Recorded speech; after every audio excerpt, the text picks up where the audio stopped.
সমগ্ৰ ৰাজ্যতে আচলতে সমগ্ৰ ভাৰতবৰ্ষতে যলৈকে গৈছে অসমীয়াই বৰ্তমান সময়ত মুখত এটাই প্ৰসংগ। এক নম্বৰটো হৈছে জাষ্টিছ ফৰ জুবিন গাৰ্গ। আমাৰ মৰমৰ, আমাৰ হিয়াৰ আমঠু অসমৰ জুবিন গাৰ্গক হেৰুৱা আজি বহুকেইটা দিন পাৰ হ'ল, এমাহ বেছি হ'ল, কিন্তু আজিও বাৰে বাৰে কৈ থকা হৈছে যে জুবিন গাৰ্গৰ হত্যা হৈছিলে। মুখ্যমন্ত্ৰীয়ে নিজেই কয় হত্যা হৈছিলে, কিন্তু এতিয়াও বহু প্ৰশ্ন আন্ধাৰত আছে, মানুহে জানিব খুজি আছে। গতিকে সেইটো এটা মূল প্ৰসংগ। আৰু দ্বিতীয়টো প্ৰসংগ, বৰ্তমান সময়ত সমগ্ৰ অসমৰ প্ৰত্যেকটো চলচ্চিত্ৰগৃহত চলি থকা জুবিন গাৰ্গৰ নতুন চিনেমা, শেষ নহয়, নতুন চিনেমা ৰৈ ৰৈ বিনালে। আৰু বহু আছে কথা, কিন্তু আজি আমাৰ এই পডকাষ্টটো বিশেষ, কাৰণ এগৰাকী বিশেষ অতিথি আছে আমাৰ সৈতে। আমাৰ সৈতে আছে ত্ৰিদীপ ভাগৱতী, গুৱাহাটী বিশ্ববিদ্যালয়ৰ গৱেষক ছাত্ৰ।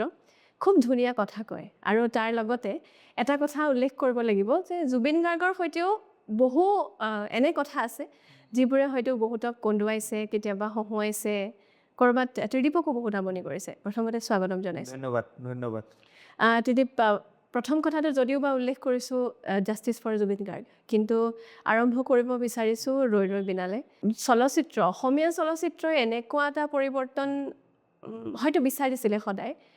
কিন্তু আশা কেতিয়াও কৰা নাছিলে যে ৰাতিপুৱা 4 বজাতে উঠি মানুহ চাবলৈ যাব। আৰু মই যদিও কৈছোঁ শেষৰ চিনেমা নহয়, কিন্তু সত্যটো এইটোৱে যে জুবিন গাৰ্গৰ শেষ চিনেমা। কি ক'বা? জুবিন গাৰ্গে অসমীয়া চিনেমাক পৃথিৱীৰ চিনেমাৰ মানচিত্ৰত, চলচ্চিত্ৰৰ মানচিত্ৰত এক অনন্য স্থানলৈ লৈ যাব বিচাৰিছিল। আৰু তাৰ বাবে সেই সময়খিনি যদি আপোনাৰো মনত আছে, মোৰো মনত আছে, বা চাই থকা সকলোৰো মনত আছে, যেতিয়া প্ৰথম মিছন চাইনা হৈছিল, সেই সময়ত অসমীয়া চলচ্চিত্ৰ উদ্যোগটোৰ যিটো মন্দাৱস্থা আছিল, সেই সময়ছোৱাত মিছন চাইনাত ইমান টকা ইনভেষ্ট কৰাটো, বিনিয়োগ কৰাটো, কাৰণ চিনেমাটো এটা ব্যৱসায়, সেই ব্যৱসায়টোত ইমান টকা ইনভেষ্ট কৰাটো এটা ডাঙৰ সাহসী কাম আছিল। আৰু তাৰ পাছত কিন্তু আমি যিটো ধাৰা দেখিছিলোঁ যে মিছন চাইনাৰ পাছত লাহে লাহে ছবিবোৰ নিৰ্মাণ হৈছিল, ৰত্নাকৰৰ দৰে ছবি আহিছিল, তাৰ পাছত ক্ৰমান্বয়ে কাঞ্চনজংঘা, আৰু এটা পৰ্যায়ত আমি দেখিবলৈ পালোঁ যে বিদুৰ ভাইৰ দৰে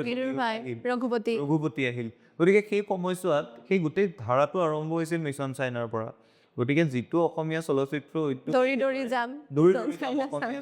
মিছন চাইনা চাম, এই ধৰণৰ কথাবোৰ আহিছিল, নতুন ল'ৰা ছোৱালীবোৰে চিনেমা হললৈ যাবলৈ আৰম্ভ কৰিছিল। গতিকে মই ভাবোঁ যে তেখেতে যিটো সপোন তেতিয়া ৰোপণ কৰিছিল, সপোনটোৰ এটা পূৰ্ণাংগ ৰূপ আমি ৰৈ ৰৈ বিনালে দেখিবলৈ পাইছোঁ। আৰু ৰৈ ৰৈ বিনালে ছবিখন চাই এটা কথা উপলব্ধি কৰিব পাৰি যে মইতো ব্যক্তিগতভাৱে তেখেতৰ যিখিনি চিনেমা চাইছোঁ, বা তেখেতৰ অভিনয় কৰা যিখিনি চিনেমা, নিজৰ চিনেমাকেইখন বাদ দিও, দীনবন্ধু, মন যায়ৰ কথা আমি সদায় পাতি থাকোঁ, বা তাৰ পাছত তেখেতে কৰা অভিনয়খিনি, গানে কি আনে, প্ৰিয়াৰ প্ৰিয়, তেওঁ হয়তো আটাইতকৈ জীৱনৰ সৰ্বশ্ৰেষ্ঠ অভিনয়টো ৰৈ ৰৈ বিনালেত কৰিছে। সঁচাকৈ, আৰু খুব প্ৰত্যাহ্বানৰ এটা চৰিত্ৰ বুলি ক'ব লাগিব। আমি ভাবিবও নোৱাৰোঁ, জুবিন গাৰ্গ নাই বুলি যেনেকৈ ভাবিব নোৱাৰোঁ, তেওঁ চকুৰে নেদেখা এজন মানুহৰ এটা চৰিত্ৰত অভিনয় কৰিব। আৰু শুনামতে খুব তেওঁৰ বহুত কষ্টও হৈছে, কাৰণ লেন্সখন অনবৰতে পিন্ধি থাকিবলগীয়া হৈছিল। এনেকুৱা সেই কথাবিলাকে জুবিন গাৰ্গক আনতকৈ পৃথক কৰি ৰাখিছে, যে তেওঁ নিজে ইমান বেছি সময় দিছে, ইমান বেছি কষ্ট কৰিছে, আৰু তাৰ যিটো প্ৰতিফলন সেইটো ডাঙৰ পৰ্দাত, ৰূপালী পৰ্দাত দেখিবলৈ পোৱা যায়। কিন্তু মই ভাবোঁ যে এই চিনেমাখনক লৈ তেওঁ বহু বেছি সপোন, তেওঁৰ এটা ডাঙৰ সপোন আছিল, আৰু বহু বেছি সময় তেওঁ দিছিল। মোৰ মনত পৰে আমি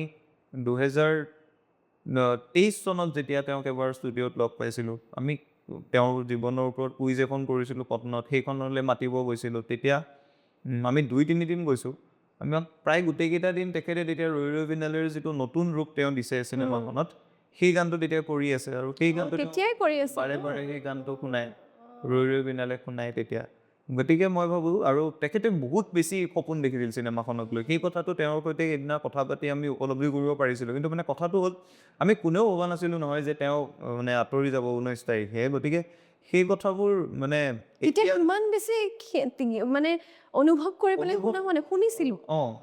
শুনিছিলোঁ, কিন্তু এতিয়া ভাবি চালে হয়তো এতিয়াও তোমালোকৰো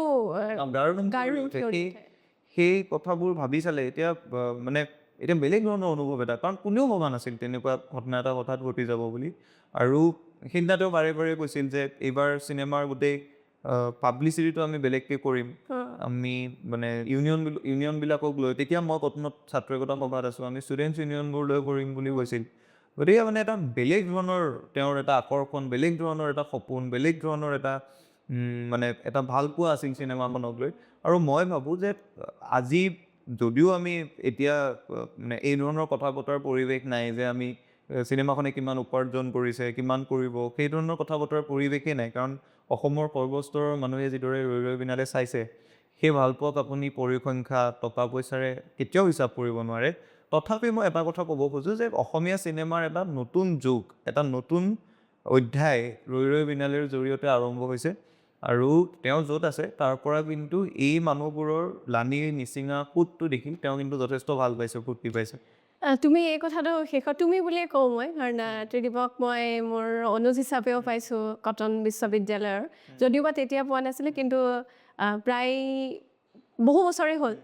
জনাৰ পৰিচিত হোৱাৰ গতিকে এই শেষৰ কথাটো যিটো তুমি কথাখিনিৰ শেষত ক'লা যে য'ত আছে তোৰ পৰা হয়তো চাইছে বৰ সাংঘাতিক কিছুমান পৰিঘটনা ঘটিছে কিন্তু সৰু সজাইত যেতিয়া তেওঁক অনা হৈছিলে তাৰ ৰখা হৈছিলে উলিয়াই নিয়াৰ সময়তো বৰষুণ যেতিয়া তেওঁৰ নশ্বৰ দেহ আহি সুমুৱাইছিলে সেই সময়তো এজাক বৰষুণে মোক ধুই থৈ গ'ল সেই গানটো গাই মানুহে কান্দিছিলে এই বৰষুণৰ লগত এটা খুব ওতঃপ্ৰোত সম্পৰ্ক জুবিন গাৰ্গৰ ন সেই কথাটো নিশ্চয় অনুভৱ কৰিছা সেইবোৰ কথা অনুভৱ কৰা যায় আৰু মানে প্ৰকৃতিৰ সৈতে যিটো সম্পৰ্ক প্ৰকৃতিৰ সৈতে এটা বৰ আচৰিত ধৰণৰ সম্পৰ্ক তেখেতেতো প্ৰায় এই কথাটো কৈছিল যে মানে প্ৰকৃতিকেই তেখেতে আটাইতকৈ ওপৰত ৰাখে যদিও তেওঁৰ ধৰ্মীয় বিশ্বাসটোত ইমান বেছি বিশ্বাস কৰা নাছিল কিন্তু প্ৰকৃতিৰ ওপৰত সাংঘাতিক বিশ্বাস আছিল আৰু মই এইকাৰণে এইকেইদিন কৈছোঁ এইটো কথা যে আমি আচলতে কাইটৰ মাজৰ গোলাপ এপাহ হেৰুৱাইছোঁ জুবিন গাৰ্গ কাইটৰ মাজৰ গোলাপ কাৰণ ইমান এখন কংক্ৰিটৰ পৃথিৱী যন্ত্ৰণা থকা পৃথিৱী যান্ত্ৰিক পৃথিৱী এই পৃথিৱীখনত গোলাপ ফুলৰ দৰে তেওঁ আছিল কাইট আছিল চাৰিওফালে কাইটৰ মাজত ফুলি আছিল গতিকে সেইকাৰণে চাগে মানুহজন নাইকিয়া হৈ যোৱাৰ পাছত আমি দেখিছোঁ প্ৰকৃতিত বিভিন্ন পৰিৱৰ্তন হৈছে এইবোৰ কথা এতিয়া ক'লে ঐশ্বৰিক কথা যেন লাগে সঁচাকৈ মানে পশু পক্ষী জীৱ জন্তু সৰু সৰু ল'ৰা ছোৱালী ইমান বৃদ্ধা পুৱা 4 বজাত 2 বজাৰ পৰা লাইন পাতিছে 4 বজাত চিনেমা চাবলৈ আৰু এটা কথা তুমি উল্লেখ কৰিছা আৰম্ভণিতে যে এই চলচ্চিত্ৰ উদ্যোগত যেতিয়াই প্ৰয়োজন হৈছে এটা ঢৌৰ প্ৰয়োজন হৈছে তেতিয়াই কিন্তু চলচ্চিত্ৰ বুলি নকওঁ দেই সংগীত জগততো আমি দেখিছিলোঁ যেতিয়া এটা পৰিৱৰ্তন আহোঁ হৈছিলে তেতিয়া ধুনীয়া পৰিৱৰ্তন এটা কিন্তু জুবিন গাৰ্গে বৰ ধুনীয়াকৈ নিজেই নিবিচৰাকৈও হয়তো সেই ঢৌটো আনিবলৈ সক্ষম হ'ল আৰু ক'ৰবাত শেষৰখন হ'লেও চিনেমাৰ মাজেৰে সেই যিটো মানুহৰ মাজত এটা ঢৌ মানুহে এতিয়া সমগ্ৰ বিশ্বতে কথা পাতিছে যে কিনো হৈছে অসমত ৰৈ বিনালে কি হয় কিয় ইমান মানুহে কিয় চাব 4টা বজাত শ্ব' চাবলৈ যায় 3টা বজাত মানুহে লাইন পাতিছে 2টা বজাত লাইন পাতিছে সেই কথাবিলাক কিন্তু গানৰ মাজেৰে যেনেকৈ অসমখনক খুব টানি নিলে জুবিন গাৰ্গে সমগ্ৰ ভাৰতবৰ্ষলৈ তেনেকৈ চিনেমাৰ কথাও কিন্তু তেওঁৱে টানি নিলে চাবলৈ গ'লে আৰু মানে এইটো বৰ এটা আধুনিক চিনেমা আচৰিত ধৰণৰ কথা এটা যে আপুনি যিটো তেওঁৰ গানৰ সময়ত তেওঁৰ যিটো আবিৰ্ভাৱ 1992-93 চনত অনামিকাৰ সময়খিনি সেই সময়খিনিততো অসমীয়া মানুহে অসমীয়া গান শুনিবলৈ বৰ বেছিকৈ পোৱা নাছিল হিন্দী গান গোৱা গায়িকাসকল অসমলৈ আহি তেওঁলোকে বিহু কৰিব লগা হৈছিল গতিকে অসমত অসমীয়া গানৰ যিটো বজাৰ বুলি ক'ব পাৰি সেইটো বৰ মন্দাৱস্থা এটা চলি আছিল তেতিয়া জুবিন গাৰ্গ আহিছিল এতিয়া কেৱল সংগীত জগত বুলিয়েই নহয় আপুনি যদি সামাজিক প্ৰেক্ষাপটটো চায় সেই সময়ছোৱাৰ সামাজিক প্ৰেক্ষাপটটো এফালে সন্ত্ৰাসবাদৰ বা উগ্ৰপন্থাৰ এটা সন্ত্ৰাস আছিল সমান্তৰালভাৱে সেনাৰ সামৰিক দমন তাৰ মাজত জুবিন গাৰ্গ আহিছে আৰু মই এই কথাটোত মোৰ কোনো দ্বিধাবোধ নাই স্বীকাৰ কৰাত যে 90 দশকৰ অসমীয়া ল'ৰা ছোৱালীবোৰে যদি সপোন দেখিছে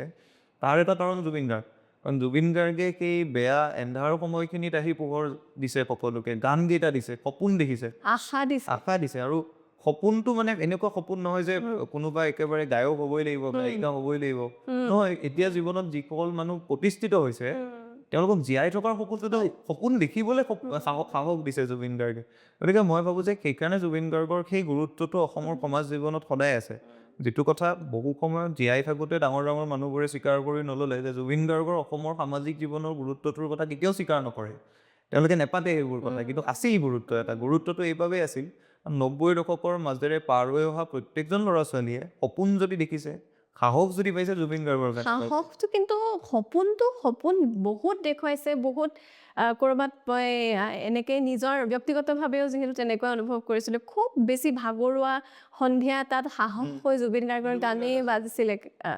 হেডফোনত ৰাতি হিয়া ভগা ৰাতিবোৰ কিজানি ডেকা গাভৰুৰ বাবেও জুবিন গাৰ্গ আছিলে বহুত বহুত সাহস দিছে কিন্তু আৰু তেওঁ মানে এই কথাটো দেখুৱাই দিছিল যে 90ৰ দশকৰ অসমত থাকিও মই যদি জুবিন গাৰ্গ ক'ব পাৰিছোঁ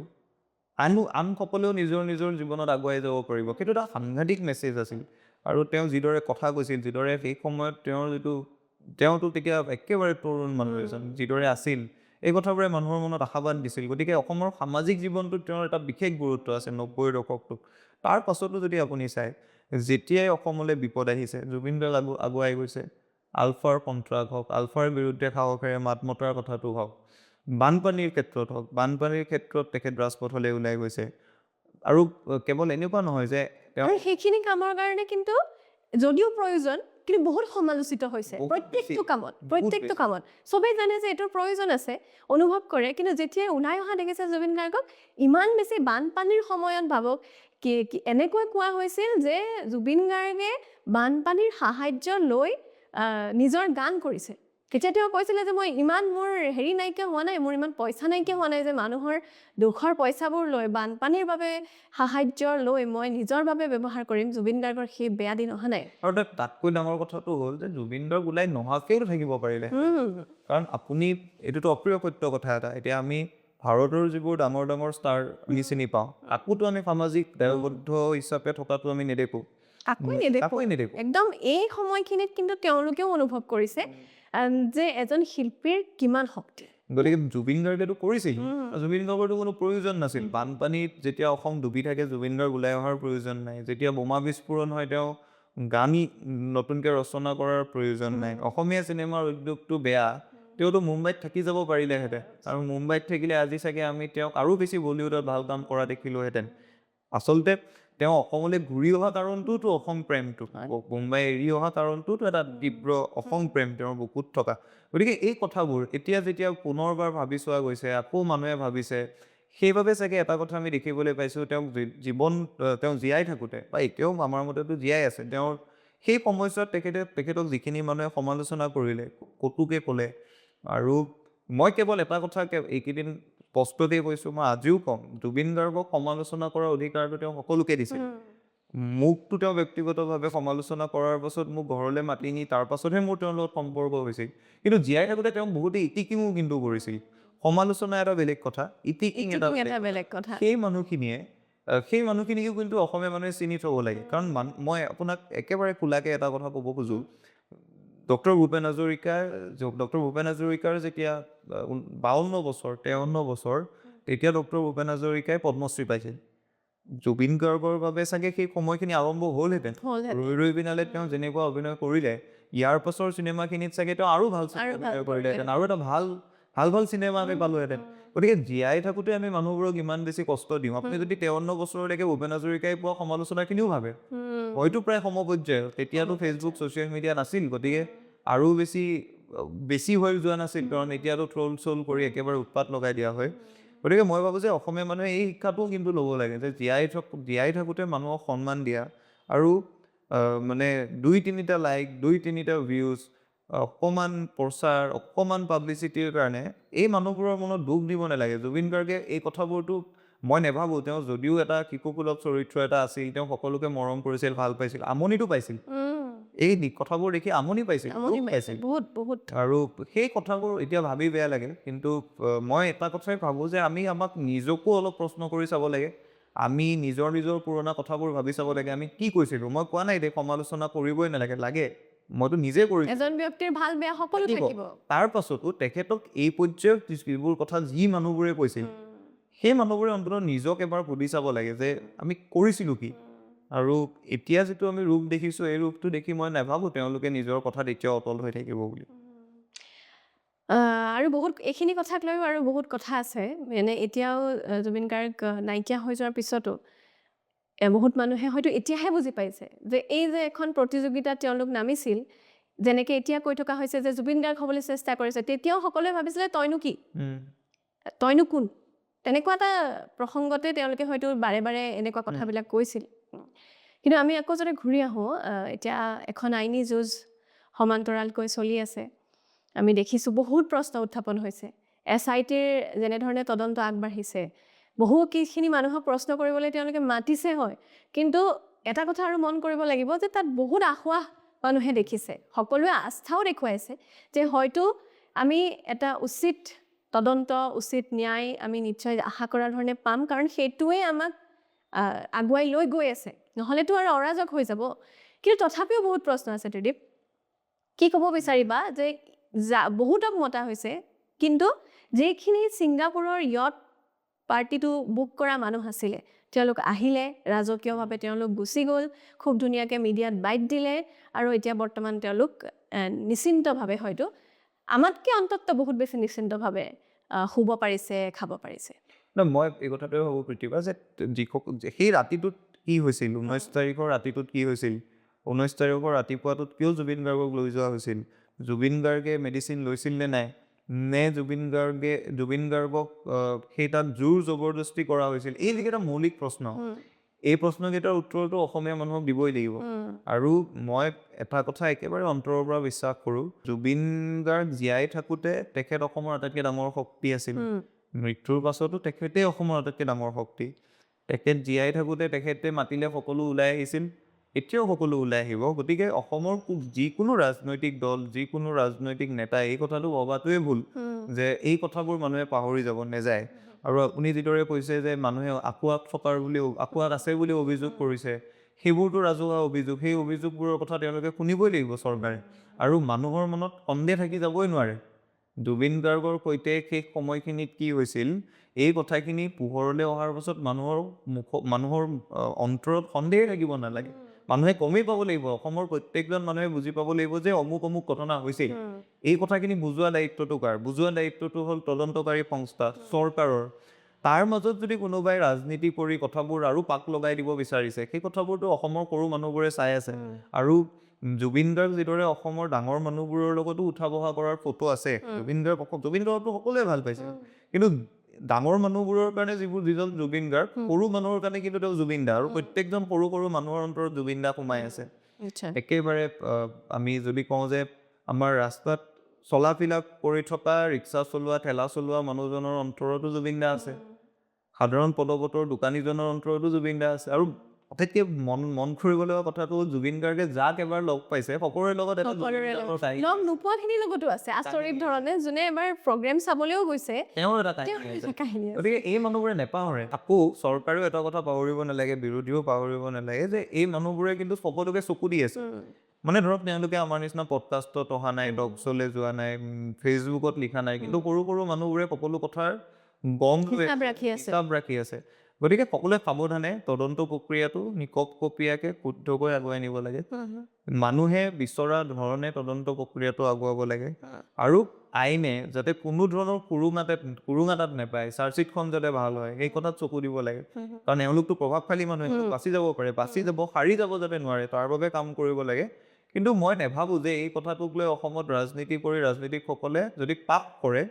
সেই পাপৰ বিচাৰ কিন্তু অসমৰ সাধাৰণ মানুহখিনিয়ে কৰিব। কিন্তু ৰাজনীতি কৰি লাভ হ'লেও লোকচান হ'লেও বৰ্তমান সময়ত যোনে যেনেকৈ পাৰিছে, যেনেকৈ পাৰিছে তেনেকৈ ইয়াৰ সুবিধা লৈ আছে। জুবিন গাৰ্গ জীয়াই থাকোঁতে যিখিনি মানুহে সুবিধা ল'লে, এতিয়া তাতকৈ বেছি মানুহে সুবিধা ল'বলৈ চেষ্টা কৰি আছে। আমি এফালৰ পৰা আমি বহু মানুহৰ নাম হয়তো বৰ্তমান সময়ত তুমি লৈ ল'ব পাৰিবা, ময়ো লৈ ল'ব পাৰিম। আমি দেখিছোঁ কেনেকৈ SITত কি প্ৰতিবেদন দাখিল কৰা হৈছে, সেই কথাটোৰ উল্লেখ বাৰে বাৰে মুখ্যমন্ত্ৰীৰ ভাষ্যত প্ৰকাশ পায়। যদিহে তেওঁ এটা প্ৰতিবাদ কৰিছে তেওঁলোকৰ চৰকাৰে নিজৰ বিৰুদ্ধে, মানে তেওঁলোকৰ দলে নিজৰ চৰকাৰৰ বিৰুদ্ধে প্ৰতিবাদ কৰিবলৈ নামিছে আৰু কৈছে যে আমি ন্যায় নিদিওঁ, তেনেহ'লে ন্যায় নিদিয়া মানুহজনে কেনেকৈ বাৰে বাৰে ন্যায় কি হ'ব? প্ৰশ্নটো হ'ল SITখন কোনে গঠন কৰিছিল? SITখন গঠন কৰিছিল অসম চৰকাৰে। অসম চৰকাৰৰ কেবিনেট মন্ত্ৰীসকলে এতিয়া যদি SITখনৰ হাতত যেতিয়া তদন্তটো আছে, এতিয়াতো তদন্তটো ন্যায়ালয় গৈ পোৱা নাই। ন্যায়ালয় কেতিয়া পাব? যেতিয়া চাৰ্জশ্বিটখন দিয়া হ'ব। তাৰ পাছত ন্যায়পালিকাৰ বিৰুদ্ধে বা ন্যায়পালিকাৰ সন্মুখত যদি অসম চৰকাৰে আন্দোলন কৰে সেইটো এটা অন্য বিষয়, এইটো নজিৰ নোহোৱা ঘটনা এটা হ'ব, সেইটো কৰক। কিন্তু এতিয়া যে তেওঁলোকে ৰাজপথলৈ আহি আন্দোলন কৰিছে, তাৰ পৰা ন্যায় বিচাৰিছে, তদন্ত সংস্থাটোক তেওঁলোকেহে গঠন কৰি দিছে। এই যে মন্ত্ৰী কেইজন যে ৰাস্তাত আছে, বিধায়কসকলৰ কথা বাদ দিলো, বিধায়কসকলৰ কথা মই বাদ দিলো, সাধাৰণ কাৰ্যকৰ্তাসকলৰ কথা মই বাদ দিলো, দলটোৰ কথা মই বাদ দিলো, মন্ত্ৰী কেইজন যে ৰাজপথলৈ ওলাই আহিছে, তেওঁলোকৰ চৰকাৰে গঠন কৰি দিয়া SIT খনৰ বিৰুদ্ধে তেওঁলোকে এতিয়া আন্দোলন কৰিছে নেকি? গতিকে এইবোৰ মই ভাবো যে এই ধৰণৰ মানে কালি কিয় প্ৰসংগটো কিয় উত্থাপন হৈছে, আমি দেখিছো হিমন্ত বিশ্ব শৰ্মাই বাৰে মুখ্যমন্ত্ৰীগৰাকীয়ে বাৰে কৈছে যে হত্যা হৈছে বুলি মোৰ হাতত প্ৰমাণ আছে। তেওঁৰ হাতত প্ৰমাণ আছে, অথচ তদন্ত কৰিছে SIT, তেওঁ গৃহমন্ত্ৰী, আৰু বাৰে তেওঁ কৈ থাকে যে মোৰ অধীনত কিন্তু ন্যায় নহয়, ন্যায় দিব ন্যায়পালিকাই। যেতিয়াই সময় সুযোগ আহে তেতিয়া তেখেতে কৈ দিয়ে যে ন্যায়টো ন্যায়পালিকাই দিব, মইতো ন্যায় নিদিওঁ। কিন্তু যেতিয়াই ক্ৰেডিট তোমাৰ কথাটো আহে, কৃতিত্বৰ যেতিয়া কথা আহে, মায়াবিনী গোৱাৰ কথা উল্লেখ কৰে, মই নষ্টৰ দেশ লৈ অনাৰ কথা উল্লেখ কৰে, মোতকৈ বেছি আৰু কোনে কৰিছে, বিজেপি চৰকাৰে আটাইতকৈ বেছি কৰিছে বুলি তেওঁ কৈ দিয়ে। তাৰ মাজতে আমি দেখিছোঁ, অকল চৰকাৰৰ কথা ক'লে ভুল হ'ব দেই, আমি দেখিছোঁ বিভিন্ন বিৰোধীও কিন্তু বিভিন্ন ধৰণে চেষ্টা কৰিছে। আমি দেখিছোঁ কংগ্ৰেছৰ সভাত তেওঁলোকে মায়াবিনী লগাই ভোট চৰি তেওঁলোকে কেম্পেইনিং কৰিলে। আমি দেখিলোঁ অখিল গগৈও কিন্তু বিভিন্ন সময়ত ৰাজনৈতিক মন্তব্য কৰিছে, আৰু এই কথাটো সঁচা যে অখিল গগৈ বা লুৰিণজ্যোতি গগৈৰ লগত বৰ বেছি সংস্পৰ্শত নাছিলে জুবিন গাৰ্গ। গতিকে প্ৰত্যেকে যি যেনেকৈ পাৰিছে ৰাজনীতিকৰণৰ সম্পূৰ্ণ চেষ্টা কৰিছে, কিন্তু 26ত এই কথাটো কিবা ফেক্টৰ হ'ব নে নহ'ব বুলি ভাবা? কাৰণ নহ'ব বুলি বাৰে কিন্তু হিমন্ত বিশ্ব শৰ্মাই কয়, হ'ব বুলি বাৰে বিৰোধীয়ে কয়। মইতো জুবিন গাৰ্গৰ সৈতে 26ৰ নিৰ্বাচনৰ কথাই পাতিব নিবিচাৰোঁ। জুবিন গাৰ্গৰ সৈতে এই কথা হ'বই নোৱাৰে। মানে অসমত 2026ত কোনোবা মুখ্যমন্ত্ৰী হয়, 31ত কোনোবা মুখ্যমন্ত্ৰী হয়, 34ত কোনোবা মুখ্যমন্ত্ৰী হয়, জুবিন গাৰ্গটো এজন, জুবিন গাৰ্গকতো আৰু ঘূৰাই নাপাওঁ। গতিকে এই চলাহী কথা, মিছা কথা, মানুহক ভুল যোৱা কথা কৈ থকা মানুহকেইটাতকৈ জুবিন গাৰ্গ বহুত ওপৰত আছে। গতিকে জুবিন গাৰ্গৰ সৈতে এওঁলোকৰ তুলনাই নহয়। এওঁলোকৰ মানে মই সেইকাৰণে প্ৰথম দিনটোৰ পৰা কৈ আছোঁ, বহুতে যেতিয়া আমি প্ৰথম কথাখিনি কৈছিলোঁ, বহুতে ভাবিছিল যে আমাৰ কথাখিনি কোনোবা দলৰ বিৰুদ্ধে নেকি। নহয়, বিজেপিৰ মুখ্যমন্ত্ৰীগৰাকীয়ে যিদৰে এয়াৰপৰ্টত গৈ তেওঁৰ কফিনটোত বড়ো আৰ্নাইখন BTC নিৰ্বাচনৰ কাৰণে দিছিল, তেতিয়াইতো ৰাজনীতিৰ সূচনা। সকলোৱে তাৰপাছত ৰাজনৈতিক মন্তব্য কৰিছে। আৰু এটা সঁচা কথা যে এইটো এতিয়া সকলোৱে মানি ল'বলৈ টান পাব, যিসকল মানুহে এতিয়া এই আটাইবোৰ মানুহেই কিন্তু জুবিন গাৰ্গ জীয়াই থাকোঁতে তেখেতৰ বিৰুদ্ধে এবাৰ নহয় এবাৰ বিৰূপ মন্তব্য কৰি থৈছে। কোনোবাই তেওঁ কেনেকৈ টকা বিলাই তাৰ হিচাপ বিচাৰিছিল খাৰগুলিত। গতিকে এওঁলোকে যদি এতিয়া, আৰু মই খালি এটা কথা, মুখ্যমন্ত্ৰীটো পাব্লিক কেম্পেইনিঙতে কৈছে, ৰাজহুৱা সভাত কৈছে, কিন্তু দুখ লগা কথাটো হ'ল যে এতিয়া সমগ্ৰ বিশ্বই এটা কথা চাই আছে যে অসমত কি হ'ব, জুবিন গাৰ্গে ন্যায় পাব নে নাই। এতিয়া জুবিন গাৰ্গে ন্যায় এটা প্ৰক্ৰিয়াৰ মাজেৰে পাব, এই কথাটো অসমৰ মানুহে বুজি পায়। মানুহৰ খংটো বা মানুহৰ ক্ষোভ এইটো কথাত যে প্ৰক্ৰিয়াটো সুন্দৰকৈ সমাপন কৰাৰ সলনি এই যে তেওঁলোকে নিজৰ মাজত এইবোৰ তুলুঙা কথা বতৰা ক'বলৈ আৰম্ভ কৰিছে, মানুহৰ খং তাত। মুখ্যমন্ত্ৰীগৰাকীয়ে এই যে এইবোৰ কথা কৈ আছে যে আমি আন্দোলন কৰিম, আমি ৰাজপথলৈ ওলাই যাম, আমিও জুবিনৰ প্ৰকৃত অনুৰাগী। বাৰে আমিহে অনুৰাগী বুলি কৈছে, কালিও কৈছে আমিহে অনুৰাগী বুলি। বাছ বিচাৰ কৰাৰ খুব সময় আহিছে। জুবিন গাৰ্গৰ অনুৰাগী কংগ্ৰেছ কৰা তৃণমূল কৰ্মীগৰাকীও, বিজেপি কৰা তৃণমূল কৰ্মীগৰাকীও, আন ৰাজনৈতিক দল কৰা তৃণমূল কৰ্মীগৰাকী, গোটেইকেইগৰাকী হয়। সকলোৱে নিজৰ ৰাতি শোৱাৰ সময়ত জুবিন গাৰ্গ শুনি আছে। গতিকে ইয়াত এইবোৰ বিচাৰ কৰাৰ কথা নাই। মই বিচাৰিছিলোঁ আৰু মই ভাবিছিলোঁ যে অসমৰ ৰাজনীতিকসকলে, সকলো ৰাজনীতিক দেই, কংগ্ৰেছ বিজেপি সকলোৱে যদি প্ৰথম দিনটোত যেতিয়া তেখেত আহি আমাৰ সৰু সজাইত শুই আছিল, তেতিয়া যদি সকলোৱে মিলি অসমৰ ৰাইজক ক'লেহেঁতেন যে এই বিষয়টোত আমি ৰাজনীতি নকৰোঁ, মুখ্যমন্ত্ৰী ডাঙৰীয়াৰ সৈতে আমি আছোঁ, তেওঁৰ ভুল হ'লে আমি দেখুৱাই দিম, মুখ্যমন্ত্ৰী ডাঙৰীয়াই যদি ক'লেহেঁতেন এওঁলোকৰ সৈতে এওঁলোকৰ কথা মই শুনিম, এখন সৰ্বদলীয় বৈঠকেৰে যদি তদন্ত আগবাঢ়িলহেঁতেন। আপুনি এটা কথা মন কৰকচোন, জুবিন গাৰ্গে কিন্তু সৰু মানুহবোৰক লগাই থৈ গুচি গ'ল। আজি আমি সৰু সজাই যিটো পৰিৱেশ দেখিছিলোঁ, সোণাপুৰত যিটো পৰিৱেশ দেখিছিলোঁ, জাতি ধৰ্ম বৰ্ণ ভাষা নিৰ্বিশেষে একদম তিতি থকা চকুলোৰে তিতি থকা মানুহবোৰে সোধা নাই ধৰ্ম জাতি বৰ্ণ কি, তেওঁ নিজৰ শক্তিটো দেখুৱাই থৈ গৈছিল। এতিয়াও সোণাপুৰত সেই পৰিৱেশ আছে, এতিয়াও চিনেমা হলকেইটাত সেই পৰিৱেশ আছে, দিছপুৰত সেই পৰিৱেশটো নাই। দিছপুৰৰ মানুহখিনিয়ে জুবিন গাৰ্গক বুজি পাবলৈ কেতিয়াও চেষ্টাও নকৰিলে, সক্ষমো নহ'ল। তেওঁলোকে সেই অন্তৰাত্মাত নিজক নিজৰ অন্তৰাত্মাক জুবিন গাৰ্গক প্ৰতিষ্ঠাই কৰিব নোৱাৰিলে যিদৰে আমি দেৱী প্ৰতিষ্ঠাৰ কথা কওঁ ষষ্ঠীৰ দিনা আমি এটাই প্ৰতিষ্ঠা কৰি ল'লোঁ জুবিন গাৰ্গক অন্তৰত বুকুত তেওঁলোকে নোৱাৰিলে কাৰণ তেওঁলোকে সৰু সৰু কথা ৰাজনৈতিক লাভালাভ 26, 31 এই কথাবোৰ ভাবি থকাৰ কাৰণে নিজৰ এতিয়াও ৰুটি সেকি আছে তেওঁলোকে গতিকে মই ভাবোঁ যে এতিয়া তেওঁলোকে এই কামবোৰ কৰি থাকক মইতো চাওক এতিয়া মই যিহেতু ৰাজনীতি বিজ্ঞানৰ ছাত্ৰ গতিকে মই এই কথাটো বুজি পাওঁ যে এতিয়া আৰু আইডিয়েলিষ্ট পলিটিক্স নহয় আদৰ্শৰ ৰাজনীতি মূল্যবোধৰ কথাবোৰ নাই এইবোৰ কথা পাতিও লাভ নাই গতিকে তেওঁলোকে 26ৰ ইলেকশ্যন খেলক কিন্তু তাৰ আগতে অসমীয়া মানুহক জুবিন গাৰ্গৰ সৈতে শেষ নিশা কি হৈছিল এই কথাকেইটা জনাওক সুস্থ প্ৰক্ৰিয়াৰ মাজেৰে জনাওক যদি সুন্দৰভাৱে চাৰ্জশ্বিটখন দিয়ে দুখীয়া শাস্তি পাব নহ'লে বাচি আহিব সেই কামটো নিশ্চিত কৰক আৰু আন বিষয়ক লৈ 26ৰ ইলেকশ্যন খেলক তুমি উল্লেখ কৰিছা জুবিন ক্ষেত্ৰৰ কথা জুবিন ক্ষেত্ৰত আমি দেখিছোঁ কেনেকৈ জাতি ধৰ্ম বৰ্ণ নিৰ্বিশেষে প্ৰত্যেকগৰাকীয়ে যায় আজি আমি দেখিছোঁ যে প্ৰত্যেক দিনেই তাত ইমান বেছি মানুহৰ ভিৰ হয় ৰাতিপুৱাৰ পৰা নিশা পৰ্যন্ত কিন্তু তাক লৈও বিভিন্ন কথা প্ৰথমতে আহিলে SOPৰ কথা তাৰপিছত আহিলে যে তাত বিভিন্ন ৰাজনীতিক দলে নিজৰ মানুহ পঠিয়ায় ক'ৰবাত যদি অখিল গগৈয়ে কৈছে যে বিজেপিৰ মানুহ পঠিয়ায় বিজেপিয়ে কৈছে যে অখিল গগৈয়ে মানুহ পঠিয়ায় ক'ৰবাত আমি দেখিছোঁ কংগ্ৰেছৰহে কোনোবাই গৈ পেলাই তাত হুলস্থুল কৰা বুলি অভিযোগ উত্থাপন হৈছে এই জুবিন ক্ষেত্ৰক লৈ যি পলিটিক্স এইটো যদি আগুৱাই গৈ থাকে এইটো যদি আৰু বেছি বিস্তৃত হৈ গৈ থাকে পিছলৈ আমাৰ মানুহখিনিয়ে বহুত বেছি আঘাত পাব কিন্তু কাৰণ আমাৰ যিখিনি মানুহ প্ৰকৃত অনুৰাগী ক'ৰবাত ৰাতি যদি 2:30 বজাতো হুকে খুন্দা মাৰি ধৰিছে এবাৰ হয়তো তুমিও বন্ধুক কৈছা বল জুবিন ক্ষেত্ৰৰ পৰা আহোঁগৈ গতিকে সেই কথাবোৰ মানে এইবোৰ বৰ নিকৃষ্ট ধৰণৰ কথা আৰু কেৱল SOPখনেই নহয় ধৰক তাত যিবোৰ আচৰণো এজাত মানুহে কৰিছে সুৰাপান কৰিছে তাত মানে কৰোৱাইছে বুলি ভাবা কাৰণ বিভিন্ন অভিযোগ আছে যে কৰোৱাইছে আৰু এনেকুৱাকে প্ৰথমতে দেখা পোৱা নাছিল যেতিয়া SOPৰ কথা আহিলে তাত যেন বেছিকে সেই তেনেধৰণৰ কথা গতিকে মই ভাবোঁ যে আমি যে মানুহজনক জীয়াই থাকোঁতেও তেওঁক শান্তিত থাকিব দিয়া নাই মৃত্যুৰ পাছতো শান্তিত থাকিব দিয়া নাই আমাৰ গোটেই জাতীয় চৰিত্ৰটো তাত প্ৰকাশ পাই গৈছে যে জীয়াই থাকোঁতেও তেখেতক ইমান আমনি কৰিলোঁ এতিয়া মৃত্যুৰ পাছত তেখেতে সেইবাৰলৈ শুই থকা জেগাখিনিক লৈও আমাৰ মানে আমি তত পোৱা নাই তাতো ৰাজনীতি কৰিব নেৰি আমি তাতো বেয়া কাম কৰিবলৈ নেৰি তত পোৱা নাই গতিকে মই ভাবোঁ এই কথাবোৰ অসমীয়া মানুহে নিজক সুধি চাব লাগে আমি আটায়ে অসমীয়া মানুহ বুলিয়ে নহয় আমি আটায়ে নিজক সুধি চাব লাগে যে অকণমান শান্তি মানুহজনক এতিয়া দিয়া উচিত এতিয়া আৰু তেখেতৰ ইমান পবিত্ৰ ভূমি মানে সোণাপুৰখন ইমান এতিয়া পবিত্ৰ হৈ থাকিল যে যিকোনো এখন আমাৰ প্ৰতিটো জাতি ধৰ্মৰ তীৰ্থস্থানৰ নিচিনা হৈ থাকিল গতিকে তাত কিন্তু এতিয়া আমি অলপমান সংযম আটাই ৰক্ষা কৰিব লাগে আৰু মানুহৰ আৱেগটো সকলোৱে বুজি পাব লাগে ৰাজনীতিকসকলে কাৰণ জুবিন কেইদিনমান পাছততো তাত হেৰি হ'ব এটা ষ্ট্ৰাকচাৰ হৈয়ে যাব এটা মানে তাক লৈও বহু ৰাজনীতি হৈ আছে অশোক সিংহলৰ মাটি আছে বুলি কিন্তু তেওঁ নেৰু বুলি কৈছে যে মোক আন ঠাইত মাটি দিব লাগিব এই সময়তো তেখেতে ক'ব পাৰিছে যে মোক আন ঠাইত মাটি দিব লাগিব কিমান অসমীয়াত্ব আছে তেওঁ কিমান অসমীয়া হ'ল আৰু আচৰিত ধৰণে ট্ৰাইবেল বেল্ট এণ্ড ব্লকৰ মাটিত অশোক সিংহলে মাটি কিনিব পাৰিছে কেনেকৈ পাৰিছিল সেইটো ডাঙৰ প্ৰশ্ন এটা আৰু অশোক সিংহলকতো আমি অসমীয়া মানুহে মন্ত্ৰী পাতি দিলোঁ তেওঁৰ জেগাততো আমি গৈ মন্ত্ৰী হ'ব নোৱাৰিম বিধায়কেই হ'ব নোৱাৰিম বিধায়ক দূৰৰ কথা ৱাৰ্ড মেম্বাৰ পেলিব নোৱাৰিম দোকান এখন দিবলৈও আমাৰ দিগদাৰ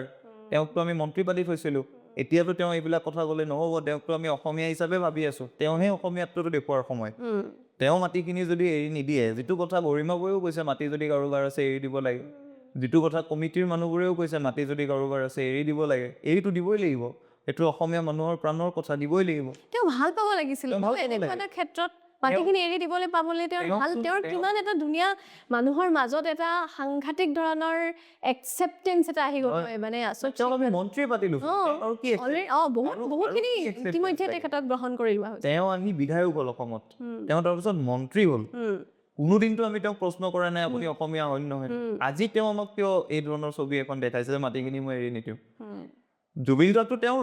তেওঁতো জুবিন গাৰ্গৰ অনুৰাগী হ'ব লাগে তেওঁতো প্ৰকৃত অনুৰাগী হ'ব লাগে কিয় এৰি নিদিয়ে মাটিখিনি গতিকে মই ভাবোঁ এই কথাবোৰ মানুহে চকু দি আছে আৰু এই কথাবোৰ একেবাৰে ৰাস্তাৰ গুমঠিখনৰ পৰা চাহৰ দোকানখনলৈকে মানুহে পাতি আছে কোনো সাৰি যাব নোৱাৰে যিয়েই জুবিন গাৰ্গক লৈ বেয়া কাম কৰিব বেয়া কামত লিপ্ত হ'ব তেওঁকেই কিন্তু মই সেইকাৰণে এতিয়াও সেইদিনা কৈছোঁ যে জুবিন গাৰ্গ এতিয়াও আছে যেতিয়াই দৰকাৰ হয় জুবিন গাৰ্গে নিজেই পৰোক্ষভাৱে আহি কিন্তু এওঁলোকক উত্তৰবোৰ দি যাব। আৰু এনেকুৱাই লাগিছে যেতিয়া এটা ৰাজনীতিক মন্তব্য কৰে মুখ্যমন্ত্ৰীয়ে হওক বা আন কোনোবাই বিৰোধী পক্ষই হওক, তেতিয়াই এনেকুৱা এটা ভিডিঅ' ভাইৰেল যে আগতে কৈ থৈ দিছে তেওঁ আহি জুবিন নাই আগতে জাতি বৰ্ণ ধৰ্ম এইবিলাকৰ কথা, মোৰ জাতি নাই মোৰ ধৰ্ম নাই বুলি কোৱা কথাটোক লৈ পেলাই মুখ্যমন্ত্ৰী হিমন্ত বিশ্ব শৰ্মাই এটা ব্যাখ্যা দিলে, আকৌ জুবিন গাৰ্গ আহি আৰু জুবিন গাৰ্গ আহি পেলাই তাত মাজতে হুৰুৰ হুৰাই দে গানটোক লৈ অলপ আকৌ কৈছে, বাৰে বাৰে তেওঁ কৈ থাকে, আকৌ কৈছে, কালিও কৈছে। তাৰপাছত মোৰ মানে মই ভিডিঅ'টো দেখা নাছিলোঁ, আৰু আপুনিও যদি গানটো শুনি চায় গানটোত মানে পথাৰবোৰ মোকলাই নমতালৈ খেদিব যেতিয়া ক'লে, তাৰপাছত তেওঁ গানটোত কি, এইটো প্ৰথম কথা এইটো জুবিন গাৰ্গৰ নিজে লিখা গানেই নহয়, এইটো দিগন্ত ভাৰতীৰ গান। দিগন্ত ভাৰতীয়ে লিখা। তাত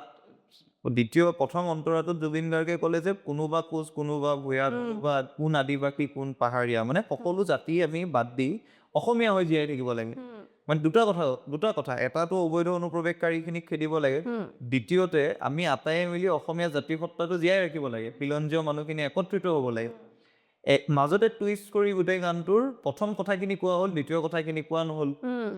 তাৰপাছত মই সেইদিনা ৰাতিয়ে কিবা টক শ্ব' এটাত মই ক'লোঁ যে পিছৰ কথাখিনি এনেকুৱা, এই কথাখিনি আমি পতা নাই। হঠাৎ ঘৰলৈ আহি ভিডিঅ' এটা দেখিলোঁ, জুবিন গাৰ্গৰ পুৰণা ভিডিঅ' এটা আছে, তাত তেওঁ সেই কথাটোৱে আকৌ বুজাই দিছে। গতিকে মই এইকাৰণে কৈছোঁ যে পিছত ভুল ব্যাখ্যা কৰিব পাৰে বুলিও কৈ তেওঁ দিয়ে। ভুল ব্যাখ্যা কৰিব পাৰে বুলি। আচৰিত ধৰণে কিন্তু জুবিন গাৰ্গে প্ৰত্যেকটো কথাৰ ৰাজনীতিকৰণৰ ব্যাখ্যা বা প্ৰত্যুত্তৰ দি থৈ গৈছে, গতিকে মানুহে ভয় খোৱা উচিত কিন্তু এইবিলাক কথা। সেইকাৰণে জুবিন গাৰ্গ জীয়াই থাকোঁতেও আটাইতকৈ ডাঙৰ শক্তি, এতিয়াও ডাঙৰ শক্তি, গতিকে কোনেও এইবিলাক ভাবিবই নালাগে। ক'ৰবাৰ পৰা তেওঁ আহিব, আৰু তেওঁ আছেই, যোৱাটো নাই, ইয়াতে আছে, ইয়াতে থাকিব, অসমতে থাকিব। মুম্বাই এৰি অসমলৈ ঘূৰি আহিছিল যেতিয়া তেওঁ ইয়াতে থাকিব লাগিব। গতিকে তেওঁ যেনেকে তেনেকে আহি কিন্তু সকলোকে তেওঁৰ ভাষাত মানে তেওঁ যিদৰে ফালি দি যাব, গতিকে সেইটো ভয় চবে কৰি থকাটো বৰ ভাল। এই ৰৈ ৰৈ বিনালে চিনেমাখন বা ছবিখনত কি আছে সেই আমি ক'বলৈ নাযাওঁ, কিন্তু কাহিনীটো যিহেতু কাহিনীটো জুবিন গাৰ্গৰ,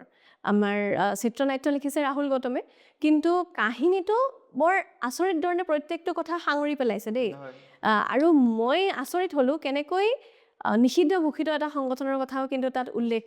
আছে, কেনেকৈ আছে আমি নকওঁ, কিন্তু আছে। সেই কথাটো বেছি আচৰিত কৰিছিলে মানুহক, যে যেতিয়াই জুবিন গাৰ্গৰ মৃত্যুৰ কথাটো উল্লেখ হ'ল, তেতিয়া নিষিদ্ধ ঘোষিত সংগঠনৰ মুৰব্বীগৰাকীয়ে আহি এটা ব্যক্তিগত ইউটিউব চেনেলৰ এগৰাকী স্বত্বাধিকাৰীক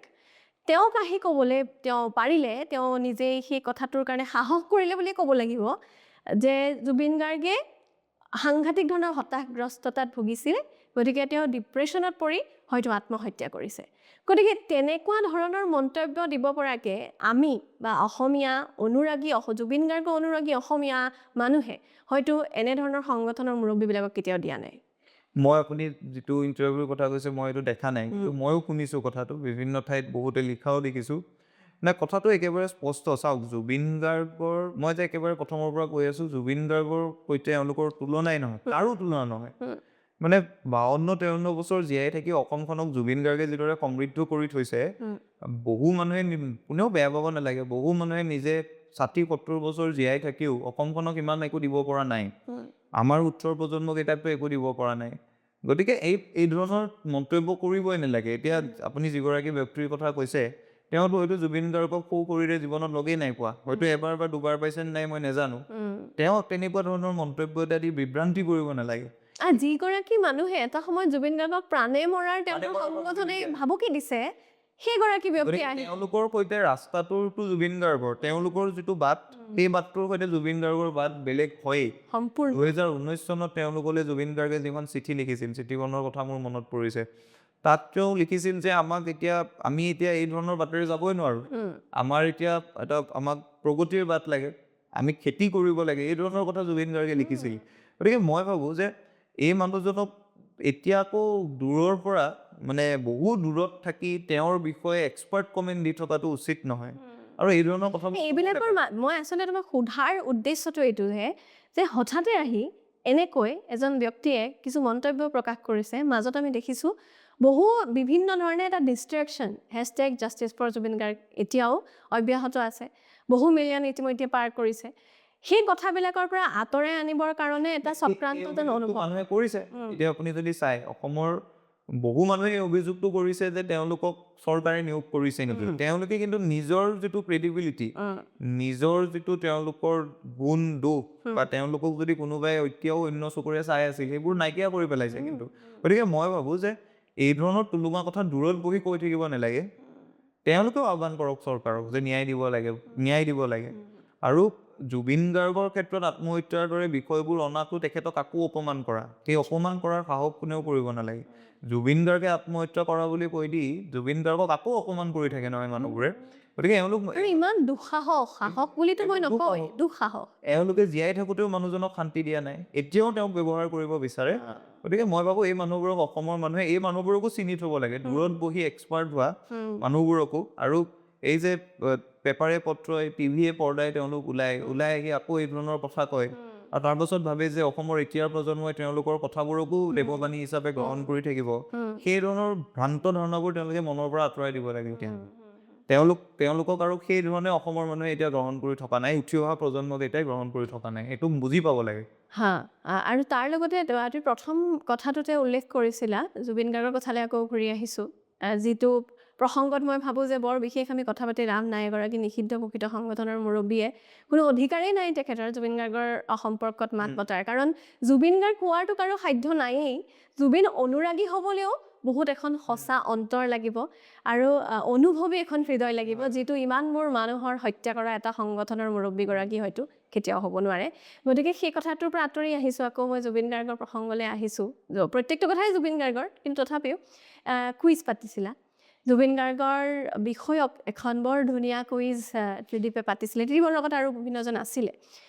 সেইটো সময়ত কিন্তু বহুত সমালোচনা হৈছিলে যে ফটোৱা নেকি সিহঁতি কেলে জুবিন মানুহ এটা জীয়াই থাকোঁতে তাৰ ওপৰত কুইজ পাতিছে বৰ একেবাৰে বিষয় নেপালে বহুত ধৰণে সমালোচিত হৈছিলা কিন্তু সেই সময়খিনিত তোমালোককো হয়তো ক'ৰবাত জুবিন গাৰ্গৰ এই সত্তাটোৱেই নিজৰ কামখিনি কৰি যাবলৈ সাহস দিলে ঠিক এই চিনেমাখনৰ ডাইলগ কেইটামানৰ দৰে মই আপোনাক এতিয়া এই কথাটো মানে মই বিভিন্ন ঠাইত কৈছোঁ আৰু বিভিন্ন ঠাইত কৈছোঁ যদিও মানে মই ভাবোঁ যে এই কথাটোৰ এটা বৰ বিশেষ গুৰুত্ব আছে মই আপোনাক একেবাৰে এই কথাটো পাতিবলৈ আমি অলপমান এবছৰ উভতি যাব লাগিব মই যেতিয়া নিৰ্বাচন খেলোঁতে মানে মই তেওঁৰ এটা মই যিটো কথা কৈছিলোঁ এদিন ঘৰলৈ মাতি লৈ গৈছিল সমালোচনা কৰাৰ পাছত টিভিত মৃণাল তালুকদাৰ তেখেতৰ টক শ্ব' এটা সেই ক্লিপ এটা আছিল তাত তেওঁৰ গান এটা আছিল স্নিগ্ধ জোনাকৰ ৰাতি কিমান দীঘলীয়া সেই কথা এতিয়া এন্ধাৰক সোধাৰ প্ৰয়োজন কি সেইটো খুব চলিছিল মানে ইলেকশ্যন খেলোঁতে তো ইলেকশ্যন খেলোঁতে খুব চলিল গতিকে মোৰ মনত আৰু সেইটোৰ কাৰণে মই চাগে ভোট দুটামান বেছিকৈ পালোঁ মোৰ মনত সদায় থাকিল যে মই জিকিলে এওঁৰ কাৰণে কিবা এটা কৰিম সেই চিন্তাটো থাকিল কথাটো পাহৰি থকা হ'ল তাৰপাছত যেতিয়া হঠাৎ তেওঁৰ গম পালোঁ যে কেইবছৰ 50 বছৰ হৈছে জুবিন গাৰ্গৰ মানে সেই 18 নৱেম্বৰটো তেওঁৰ 50 বছৰীয়া বাৰ্থডে আছিল মানে আমি এটা কথা সদায় আড্ডাবোৰত আমি পাতি থাকোঁ কাৰণ আমাৰ প্ৰত্যেকটো আড্ডাত জুবিন গাৰ্গেই সদায় আছে মানে আমাক আগতে মানুহে হাঁহিছিল যে আমি বেলেগৰ গান নুশুনো আমি বেলেগ মানুহৰ কথা নেপাতো ফেচবুকত তেওঁৰ হৈ ওকালতি কৰি ফুৰোঁ এই কথাবোৰতো তেতিয়া বহুত কিমান যে ছিংগাৰে মই তোমাক কৈছোঁ কিমান মানে এতিয়া চৰকাৰৰ লগতে জড়িত কিমান ছিংগাৰে মোক ফোন কৰি কৈছে তুমি অলপ সাৱধানে থাকিবা দেই তুমি বৰ জুবিনৰ কথা কোৱা এইবোৰতো আপুনিও পাৰ কৰিছে আমিও পাৰ কৰিছোঁ আৰু তেতিয়া ধৰক ফেচবুকত লিখিলে মানুহে হাঁহেও যে মোৰতো মনত আছে মই মাজতে খুব গালি খাইছোঁ জুবিন গাৰ্গৰ কথা ভালকৈ লিখি তেওঁ বিহুবোৰ যেতিয়া ভালকৈ কৰিলে মই লিখিলোঁ যে আমি আকৌ ঘূৰাই পাইছোঁ মানুহজনক আকৌ কমেণ্টত আহি দুজন মানে বেয়াকৈ কৈ যায় সেইবোৰতো পাহৰা নাই মানুহৰ ফেচবুকবোৰ চালে ওলাই ফেচবুক বুলিয়ে নহয় সাধাৰণ কথা বতৰাটো তেখেতক মানুহে ইটিঙে বহুত মানুহে কৰিছে গতিকে সেইবোৰ সহ্য কৰিছিলোঁ তেতিয়া 50 বছৰীয়া জন্মদিনত আমি ভাবিলোঁ যে এই কথাটো কিন্তু মই আপোনাক যে ক'লোঁ ডক্টৰ ভূপেন হাজৰিকাৰ কথাটোৰ পৰাই কিন্তু উপলব্ধিটো অহা ডক্টৰ ভূপেন হাজৰিকাৰ ক্ষেত্ৰত যদি আপুনি চায় তেখেতক জীয়াই থাকোঁতে অসমীয়া মানুহে সন্মান দিয়া নাই উদযাপনেই নকৰিলে জুবিন গাৰ্গৰ যেতিয়া 50 বছৰ হ'ল আমি ঠিক কৰিলোঁ মানুহজনক উদযাপন কৰিব লাগে কেনেকৈ উদযাপন কৰিম তেতিয়া সায়ন্তন দা আহিল কাৰণ সায়ন্তন দাই তাৰ আগত 2015 চনত RKB হোষ্টেলত এখন গুৱাহাটী ভিত্তিক জুবিন কুইজ কৰিছিল তেতিয়া জুবিন গাৰ্গ গৈছিল গতিকে আমি তেতিয়া সায়ন্তন দাৰ কথা পাতিলোঁ যে আপুনি আকৌ কুইজ এখন কৰক এইবাৰ আমি গোটেই কথাখিনি পাতি দিম আমি অৰ্গেনাইজ কৰিম আপুনি কুইজখন চলাওক আৰু এইবাৰ আমি অল আছাম কৰিম আমি সদৌ অসম ভিত্তিক কৰিম সায়ন্তন দাই মানি ল'লে প্ৰথমতে আমাৰ এনেকুৱা কথা এটা হ'ল আমি টিম পাম নাই প্ৰথমতেতো KBR হলটো পাম নে নাই কাৰণ অথৰিটিয়ে দিবনে নাই জুবিন গাৰ্গৰ ওপৰত কুইজ পাতিব কথা বতৰা হ'ল পালোঁ হলটো তাৰপাছত টিম হ'বনে নাই কাৰণ এতিয়া আপুনি ভাবক সেই সময়ত জুবিন গাৰ্গ এনেকুৱা সত্তা এটাতো হোৱা নাই আজি জুবিন গাৰ্গৰ ওপৰত কুইজ হ'লে চাগে গোটেই ফিল্ড ভৰ্তি হৈ যাব তেতিয়া আপুনি একো পৰিৱেশটো ভাবিবই নোৱাৰে তেওঁ মাজে মাজে বিতৰ কথা কৈয়ে আছে তেতিয়া সেইটোক লৈ টক শ্ব' হৈয়ে আছে তাৰ মাজত পতাৰ কথা আহিল কিন্তু আমাক আচৰিত কৰি প্ৰায় 400মান মানুহ আহি গ'ল কুইজ কৰিব যিটো মই ভাবোঁ যে মোৰ জীৱনত মই কেবিআৰ হলত ফুল হৈ গৈছিল হল পুৰা ফুল আহিছিল বহুত মানুহ আহি গ'ল আৰু এনেকুৱা মানুহ আহিল ধৰক ল'ৰাটোৰ লগত দেউতাক আহিছে এই দুবৰি ডিগবৈ এইবিলাক জেগাৰ পৰা আহিছে ডিব্ৰুগড়ৰ পৰা আহিছে শিৱসাগৰৰ পৰা আহিছে মানে আচৰিত ধৰণৰ পৰিৱেশ এটা হ'ল এতিয়া তাৰ মাজত এই ধৰণৰ কথাটো ঘটিয়ে আছে যে কিয় পাতিব লাগে কিয় হ'ব লাগে নহ'লেওতো হয়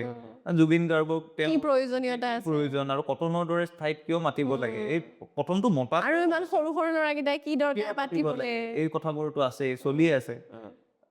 তাৰ পাছত কুইজ হ'ল কুইজৰ পাছত তেওঁক আমি তাৰ মাজত 2-3 দিন মাতিব গ'লো তেওঁ কিন্তু খুব ভাল পালে কাৰণ তেওঁ নিজৰ জীৱনতো কুইজ কৰিছিল তামোলপুৰত পঢ়ি থাকোঁতে তেওঁ খুব কুইজ কৰিছিল মানে যেতিয়া মেট্ৰিক দিয়াৰ সময় আমি সময় দিলোঁ তেওঁক 4:30 5টা তেওঁ আহি পালে 4:30 গৰিমাবোৰ ৰাতিপুৱাৰ পৰা বহি থাকিল সেইদিনা জুবিন গাৰ্গে লেট কৰা নাই আমাৰতো ভয়টো আছে নাহিব পাৰে মই মানে গৰিমাবুক বাৰে বাৰে কওঁ মন গ'লেহে কৰে মন গ'লেহে মই গৰিমাবুক সুধিছোঁ আপুনি ফোন কৰক আহিব নাই সোধক মানে যিটো সময়ত কুইজখন শেষ হ'ল তাৰপাছতো প্ৰাইজ ডিষ্ট্ৰিবিউশ্যন হ'ব তেতিয়াহে জুবিন গাৰ্গৰ মানে জুবিন গাৰ্গ আহিব লাগে তেওঁতো নাহিব বুলি ভয় এটা আছে তেখেত আহিল তেওঁ ভালকৈ থাকিলে 1.5 ঘণ্টামান সময় আছে অন্তৰংগ আলাপ এটা হ'ল মানুহে প্ৰশ্ন সুধিলে উত্তৰ দিছে বৰ খোলাকে কথা কৈছে খুব ফূৰ্তিত কিন্তু সেইদিনাও তেখেতে এটা বিতৰ্কিত মন্তব্য কৰি দিলে আপোনাৰ যদি মনত আছে তাৰ পাছত আমাৰ কথা সেইটোৰ সুবিধা কিন্তু এতিয়াও লৈ আছে এতিয়াও এই কথাটো কৈ থাকে কোনেও নকয় যে সেইদিনা যে জুবিন গাৰ্গক জীয়াই থাকোঁতে উদযাপন কৰা হৈছিল তেখেতৰ জীৱিত অৱস্থাত এনেকে এইটো চাগে পৃথিৱীত খুব বিৰল ঘটনা জীৱিত অৱস্থাত কাৰোবাৰ জীৱনক লৈ যে কুইজ হৈছিল এই কথাটো কোনেও নেপাতে মানে সকলোৱে সেই বিতৰ্কিত মন্তব্যটোৰ কথা পাতিলে আৰু মই আপোনাক আজি খোলাকে কৈছোঁ সেই বিতৰ্কিত মন্তব্যটো কৰাৰ পাছত গোটেই ৰাতিটো সেই কথাটো চৰ্চা হৈছে অসমত তাৰ পাছৰ 2 দিন সেই কথাটো চৰ্চা হৈছে সেই কথাটোক লৈ প্ৰতিবাদ বাদ বিবাদ হৈছে কোনেও আমাৰ কথাটো পতা নাই কোনেও নেপাতিলে এতিয়া মানুহে পাতিছে এতিয়া কিন্তু মানুহে মোক বহুতে যোগাযোগ কৰিছে যে আমিও তেনেকে কুইজ পাতিম এই সময়ত কিন্তু কোনেও পতা নাই মই লুকুৱা কথা এটা কওঁ আপোনাক এই যেতিয়া বিতৰ্কটো চলি আছিল মই মানে খোলাখুলিকে কৈছোঁ এই তাৰ পাছত আমি যিবোৰ আমাকো টক শ্ব'লে মাতিছিল আমাৰ কথাখিনি ক'বলৈ আমাক সেই টক শ্ব'বোৰত যিটো ব্যৱহাৰ সাংবাদিকসকলেও কৰিছিল ৰাজনৈতিক দলৰ মানুহেও কৰিছিল সেইবোৰ দেখি আমিও এটা পৰ্যায়ত কিন্তু দুখ পাইছিলোঁ এইবাবে দুখ পাইছিলোঁ কাৰণ সেই কুইজখনৰ কাৰণে আমিতো দিনে নিশাই কষ্ট কৰিছোঁ প্ৰায় 15-20 দিনৰ কষ্ট তাতে জুবিন গাৰ্গ আহিব বেনাৰ পোষ্টাৰ লগোৱাৰ পৰা প্ৰাইজ মানিখিনি গোটোৱাৰ কাৰণে কষ্ট এটা আছিল কাৰণ আপুনি জুবিন গাৰ্গৰ নামত কুইজ পাতিটো এতিয়া কোনো মানে আপুনি ফাঁচী বজাৰলৈ যাব নোৱাৰে জুবিন গাৰ্গৰ ওপৰত কুইজ পাতিটো আপুনি কোম্পানীৰ ওচৰলৈ যাব নোৱাৰে চিমেণ্ট কোম্পানীৰ ওচৰলৈ যাব ৰাজনীতিবিদৰ ওচৰলৈ যাব নোৱাৰে মানে পইচাটো লাগিব তথাপি প্ৰাইজটো দিব লাগিব গতিকে কেনেকৈ কৰিছিলা মই মানে এই কথাখিনিতো মই কোৱা নাই জুবিন গাৰ্গৰ লগত থকা মানুহখিনিয়ে আমাক প্ৰাইজ কিনি দিছিল এতিয়া শ্যামন্ত গৌতম দা তেওঁ আমাক প্ৰথম পুৰস্কাৰটো দিছিল তাৰ মাজতো এনেকুৱা বহু মানুহ আছে যাৰ পৰা আমি পইচা বিচাৰিছিলোঁ আমাক নিদিলে আমাক মানে তেতিয়া মানে আমি কিছুমান কথা অনুভৱ কৰিব পাৰোঁ তেওঁলোকে জুবিন গাৰ্গৰ ইমান ভাল পায় সেই অনুভৱটো হৈছিল তাৰ মাজতো মানে চেষ্টা কৰি আমি পাতিছিলোঁ মই আপোনাক ক'ব খোজা কথাটো হ'ল এই যে আমি গালি খালোঁ আমি 2 দিন গালি খাইছোঁতো 2 দিন অসমত অকল কটনক গালি পাৰিছিল কটনীয়ানসকল উদণ্ড হৈ গ'ল কিয় চিঞৰি দিব লাগে জুবিন গাৰ্গে সেই বিতৰ্কিত কথাটো কওঁতে এইবোৰ সমালোচনা হৈছিল আৰু এইবোৰ ডাঙৰ ডাঙৰ মানুহে কৰিছে অসমৰ ডাঙৰ ডাঙৰ সাংবাদিকে কৰিছে এইবোৰ সমালোচনা মানে ঘটনাটো কি আছিল ঘটনাটো একদম সৰু ঘটনা এটা আছিল জুবিন গাৰ্গে এটা শব্দ ক'লে এটা ৰাজনৈতিক দলক লৈ আৰু আপুনি জানে জুবিন গাৰ্গ যদি ক'ৰবাত থাকে তেতিয়াহ'লে মানুহে চিঞৰ বাখৰ কৰেই যি ক'লেও কৰে আৰু কোনেওতো ভবা নাই তেওঁ সেই শব্দটো ক'ব বুলি গতিকে চিঞৰ বাখৰ হৈছিল তাৰ পাছত এনেকে কথাটো সজাই দিয়া হ'ল যে কটনীয়ানৰ সমৰ্থন আছে কটনীয়ানে আজিকালি উদণ্ড হৈ উকি মাৰে জুবিন গাৰ্গৰ সকলো কথাত এই পৰ্যায়লৈ কথাটো গুচি গ'ল যে তাত থকা সকলো কটনীয়ানে লাজ পালে আমাকো সামৰি লোৱা হ'ল নহয় আৰু তাৰপিছত আমি তেতিয়াও এটা কথা কৈছিলোঁ যে আপোনালোকে আমাৰ ভাল কথাটো পাতক ঠিক আছে জুবিন গাৰ্গৰ এই কথাটোক লৈ মানুহে বেয়া পাইছে আমিও ভাল পোৱা নাই আমিও স্পষ্টকৈ কৈছোঁ ভাল কথাটো পাতক কোনেও নেপাতে তেতিয়া আমি মানে এদিন ৰাতি তাৰ 2 দিন পাছত ৰাতি এটা সেইদিনা জুবিন গাৰ্গৰ RCC-টোত গুৱাহাটী বিশ্ববিদ্যালয় ৰাতি প্ৰগ্ৰেম আছে প্ৰগ্ৰেম আছিলে তো সেইদিনা মই 7:30 মান বজাত মানে আমি একেলগে আছিলোঁ আমাৰ ইমান বেয়া কৃষ্ণচূড়াৰ প্ৰমোচনো চলি আছিল নেকি তেতিয়া হৈ আছিলে মোৰ RCCটোৰ চাগে হেৰিত RCCটোৰ চেলিব্ৰেশ্যন আছিল কিবা এটা আছিল কিবা এটা ৰিইউনিয়ন হৈছে তাত সকলো আছে তেতিয়া তেওঁ সেইটোলৈ ওলাই যাব পিছদিনা ৰাতি নেকি বাৰু পিছদিনা ৰাতি চাগে পিছদিনা ৰাতি পিছদিনা ৰাতি সেইদিনা ৰাতিতো বৃন্দাবনৰ অপেনিং কৰিব গ'ল পিছদিনা ৰাতি তেতিয়া মই মানে তেওঁক মেছেজ দিলোঁ যে আমাক এনেকৈ গালি পাৰিছে সাংঘাতিক গালি পাৰিছে আৰু এতিয়া মানে কথাটো হ'ল যে আপুনিতো কোৱাটো কৈ গ'ল আপুনি খালি এইটো নাভাবিব যে আপোনাক আমি বেয়া পাইছোঁ কাৰণ আপুনি আমাৰ যিহেতু প্ৰচেষ্টাটো ভাল পাই গ'ল সেইটোৰ কাৰণে আমি আপোনাৰ ওচৰত কৃতজ্ঞ আৰু আপোনাৰ খালি কথাটো আমি বেয়া পাইছোঁ সেইটো আমিও আপোনাক ক'লোঁ সেইটো কথা কিন্তু আমি ক্লিয়াৰলি কৈ দিছিলোঁ কৈছা ন কথাটো আমি বেয়া পাইছোঁ এনেকৈ কি কয় তেতিয়া আপোনাৰ মন্তব্যটো বেয়া পোৱা বুলি মই কৈছোঁ তেতিয়া তেওঁ কৈছে যে মানে মই এতিয়া শব্দকেইটাতো কৈ দিব নোৱাৰোঁ তেতিয়া তেওঁ এনেকুৱা ধৰণৰ কথা এটা কৈছে যে পৃথিৱীৰ কথাত গুৰুত্ব নিদিবি তই মোৰ ল'ৰাৰ নিচিনা তহঁত মোৰ ল'ৰাৰ নিচিনা তহঁতে ভাল কাম কৰি আছ মানুহৰ কথাত বেছি গুৰুত্ব দি থাকিব নালাগে সেই যে তেওঁ সেই কথাকেইটা ক'লে তাৰপিছত তেওঁ ফোন কৰিলে RCCটোৰ প্ৰগ্ৰেমটোলৈ মাতিলে তাতে লগ পাম বুলি ক'লে কিন্তু ৰাতি আকৌ জুবিন গাৰ্গ গান গাই ওলাই গৈছে আমি লগ নাপালোঁ তাৰপাছত আমি পিছত যেতিয়া লগ পাইছোঁ এই কথাবোৰ আকৌ পাতিছোঁ কিন্তু সেইদিনা এটা আমি এই যে সাহসটো আমি সেই সৰু ল'ৰাকেইটাই যে কুইজখন পাতিছিলোঁ আমাক ইমান গালি পাৰি মানুহে ভিলেন বনাই দিলে ৰাতিটোৰ ভিতৰত যে ইহঁতে জুবিন গাৰ্গক লৈ কুইজ পাতিলে আৰু এটা ৰাজনৈতিক দলৰ বিৰুদ্ধে কাম কৰা বুলি আমাক যিটো পৰ্যায়ত ভিলেন সজাই দিয়া হ'ল আমাক সাহস দিয়া মানুহজন কিন্তু জুবিন গাৰ্গ আছিল আৰু মই আজি আপোনাক কোলাকে কৈছোঁ সেই সময়ত যিবোৰ সাংবাদিকে এতিয়াতো তেওঁ ডাঙৰ সাংবাদিক হ'ল এতিয়া মিডিয়া চেনেল চলায় তেওঁ এনেকুৱা বাতৰি কৰিছিল যে জুবিন গাৰ্গক হেনো আমি কাগজত লিখি দিছিলোঁ সেই শব্দটো ক'ব কৈছিলেতো তেওঁতো সংবাদ মাধ্যমতে কৈছে মানে নাম ল'বই পাৰা সংবাদ মাধ্যমত তেওঁ নিজে যদি সংবাদ মাধ্যমৰ মানুহ হয় ইতিমধ্যে কৈছে নামেই ক'ব পাৰা ডিজিটেল পেজ চলাই তেওঁ কি এতিয়া পিপলছ টিভি চলাই নি নাই এটা ডিজিটেল পেজ চলাইছিল ডিজিটেল পেজৰ মুখ্য সম্পাদক আছিল মোৰ নামটো কোৱা কি নামটো দেখিলে তোমালোকৰ কথা কৈ থৈয়ে গৈছে আৰু তেওঁ এনেকে কৈছিল যে আমি কাগজত কোনে কৈছিলে লিখি কোনে কৈছিলে নাই মই নামটো ক'বতো মোৰ দিগদাৰ হ'ব মই গম পোৱা নামটো তুমি মোক কেনেকৈ কোৱা মোক কৈছি মই নামটো নকওঁ কিন্তু মই বাতৰিটো মোৰ হাতত আছে আপোনাক মই বাতৰিটো দি দিম আপুনি বাতৰিটো লগাই দিব বাতৰিটো তাত এই ধৰণৰ কথা এটা লিখিছিল যে জুবিন গাৰ্গৰ কাষত থিয় হোৱা সেই বিশেষ যুৱকজন কোন সেই বিশেষ যুৱকজনে কিয় ক'লে সেই দলটোৰ নাম এই পৰ্যায়লৈ নামি গৈছিল মানুহ গতিকে মই ভাবোঁ এই কথাবোৰ এই ক্ষোভবোৰতো আমাৰ মনত আছে মানে কিন্তু ক'ৰবাত এতিয়া ভালো লাগে ন যে সেইবোৰ কথা প্ৰত্যাহ্বান সকলোবোৰ পাৰ কৰি আহি জুবিন গাৰ্গৰ এই যে প্ৰকৃত অনুৰাগী শব্দটো অন্ততঃ ক'ৰবাত নিজকে অকণমান যেন সঁচা অন্তৰৰ অনুৰাগী যেন লাগে প্ৰকৃত বুলি কওঁ নকওঁ সেইটোতো আপোনাৰ ক্ষেত্ৰতো আপুনি জুবিন গাৰ্গৰ যিকেইটা সাক্ষাৎকাৰ লৈছে আপোনাকতো এই সময়ত বহুতে কৈছে যে আপুনি জুবিন গাৰ্গক লৈ ব্যস্ত হৈ থাকে কিয় এইবিলাক কথা এনেকৈ পাতিছে কিয় হাঁহি উঠা কথা এটা ক'লে মানুহে হাঁহিবই দিয়াচোন হহুৱাই ভাল পাইছিলে জুবিন দাইটো এতিয়াহে আমাক কন্দুৱাইছে যিমান সময় তেওঁ জীৱনত থাকিল তেওঁ যিমান আমাক হহুৱাইছে বা প্ৰত্যেকটো কথাতে কিবা এটা খুহুতীয়া কিবা এটা কথা তেওঁ বৰ বেকাকৈ কথা এটা কৈ থৈ দিয়ে বৰ প্ৰয়োজনীয় কথাটো মই আগতেও কৈছোঁ জুবিন গাৰ্গে যিটো কথা ক'ব পাৰিছিলে সেই কথাটো কোনেও ক'ব নোৱাৰে আৰু এনেকুৱা এজন মানুহ নোলাব তুমি জানা বহুত কথা তুমি ক'ব পাৰা বহুত কথা তথ্যভিত্তিকভাৱে বহুত জ্ঞান থাকিব পাৰে কিন্তু আমাৰ সেই সাহসটো নাই সমাজখনক যদি প্ৰত্যাহ্বানো কৰিবলগীয়া হয় তথাপিও কিন্তু সঁচাটো সঁচা আজি সেইটো আমি অনুভৱ কৰিছোঁ নহয় আজি যে এতিয়া জুবিন গাৰ্গৰ ন্যায়ৰ কাৰণে আমি মাত মাতি আছোঁ এতিয়া আমাক সেই মানুহজনক এইটো লাগে যিয়ে আমি ক'ব নোৱাৰা আপুনি মই ক'ব নোৱাৰা পডকাষ্টত বহি ক'ব নোৱাৰা কথাবোৰ মঞ্চত কৈ দিম সহজভাৱে কৈ দিয়ে একো নাই মই কিবা ভাবিম ডিপ্ল'মেচি নাছিলেই মানুহটোৰ একদম মানে চিধা কথা কোৱা কাকো খাতিৰ নকৰা কাকো খাতিৰ নকৰে যোন হওক গতিকে মই সেইটো কথা ভাবোঁ যে তেওঁক আমি কষ্টটো দিছোঁ জীয়াই থাকোঁতে এতিয়া আমি সেইটোৰ পৰা কোনো পলাব নোৱাৰোঁ আপুনিও চিনি পায় মানুহবোৰ ময়ো চিনি পাওঁ কষ্টটো বহুত পাইছে কাৰণ এই কষ্ট পোৱা কথাটোৰ পৰা আৰু এটা কথা মনত পেলাওঁতে মই তোমাক সুধিব লাগিব যিহেতু আমি জানো যে তুমি এবাৰ জোনালীৰ ষ্টুডিঅ'টোত লগ কৰিব গৈছিলা সেই কথাটো খুব চৰ্চিত আৰু খুব সম্ভৱ দিগন্ত ভাৰতীও আছিল দিগন্ত ভাৰতীও আছিলে নে আছিলে সেইদিনা সিদ্ধাৰ্থ আছিলে আৰু কোন আছিলে সেই প্ৰকৃত ঘটনাটো তোমালোকক লগ কৰিব দিয়া নাছিলে এনেকুৱা কিবা এটা হৈছিল শেখৰ গোস্বামী গতিকে তেওঁৰ আশে পাশে থকা যিখিনি মানুহ আছিলে বহুত মানুহ কিন্তু এতিয়াও তেনেধৰণে মানুহৰ চকুত পৰা নাই নাই কিন্তু তেওঁলোকেও বহুত ব্যৱহাৰ কৰিলে হয় মানে সেইদিনা যিটো ঘটনা ধৰক সেইদিনা আছিল এনেকুৱা কথা এটা মানে আমি তাৰ আগতে সিদ্ধাৰ্থ শৰ্মা বোলাজনক লগ পোৱা নাই মানে তেওঁ আহে কটনলৈ কেতিয়াবা আহিলে দেখোঁ কিন্তু চিনাকি নাছিল তো মানে আমি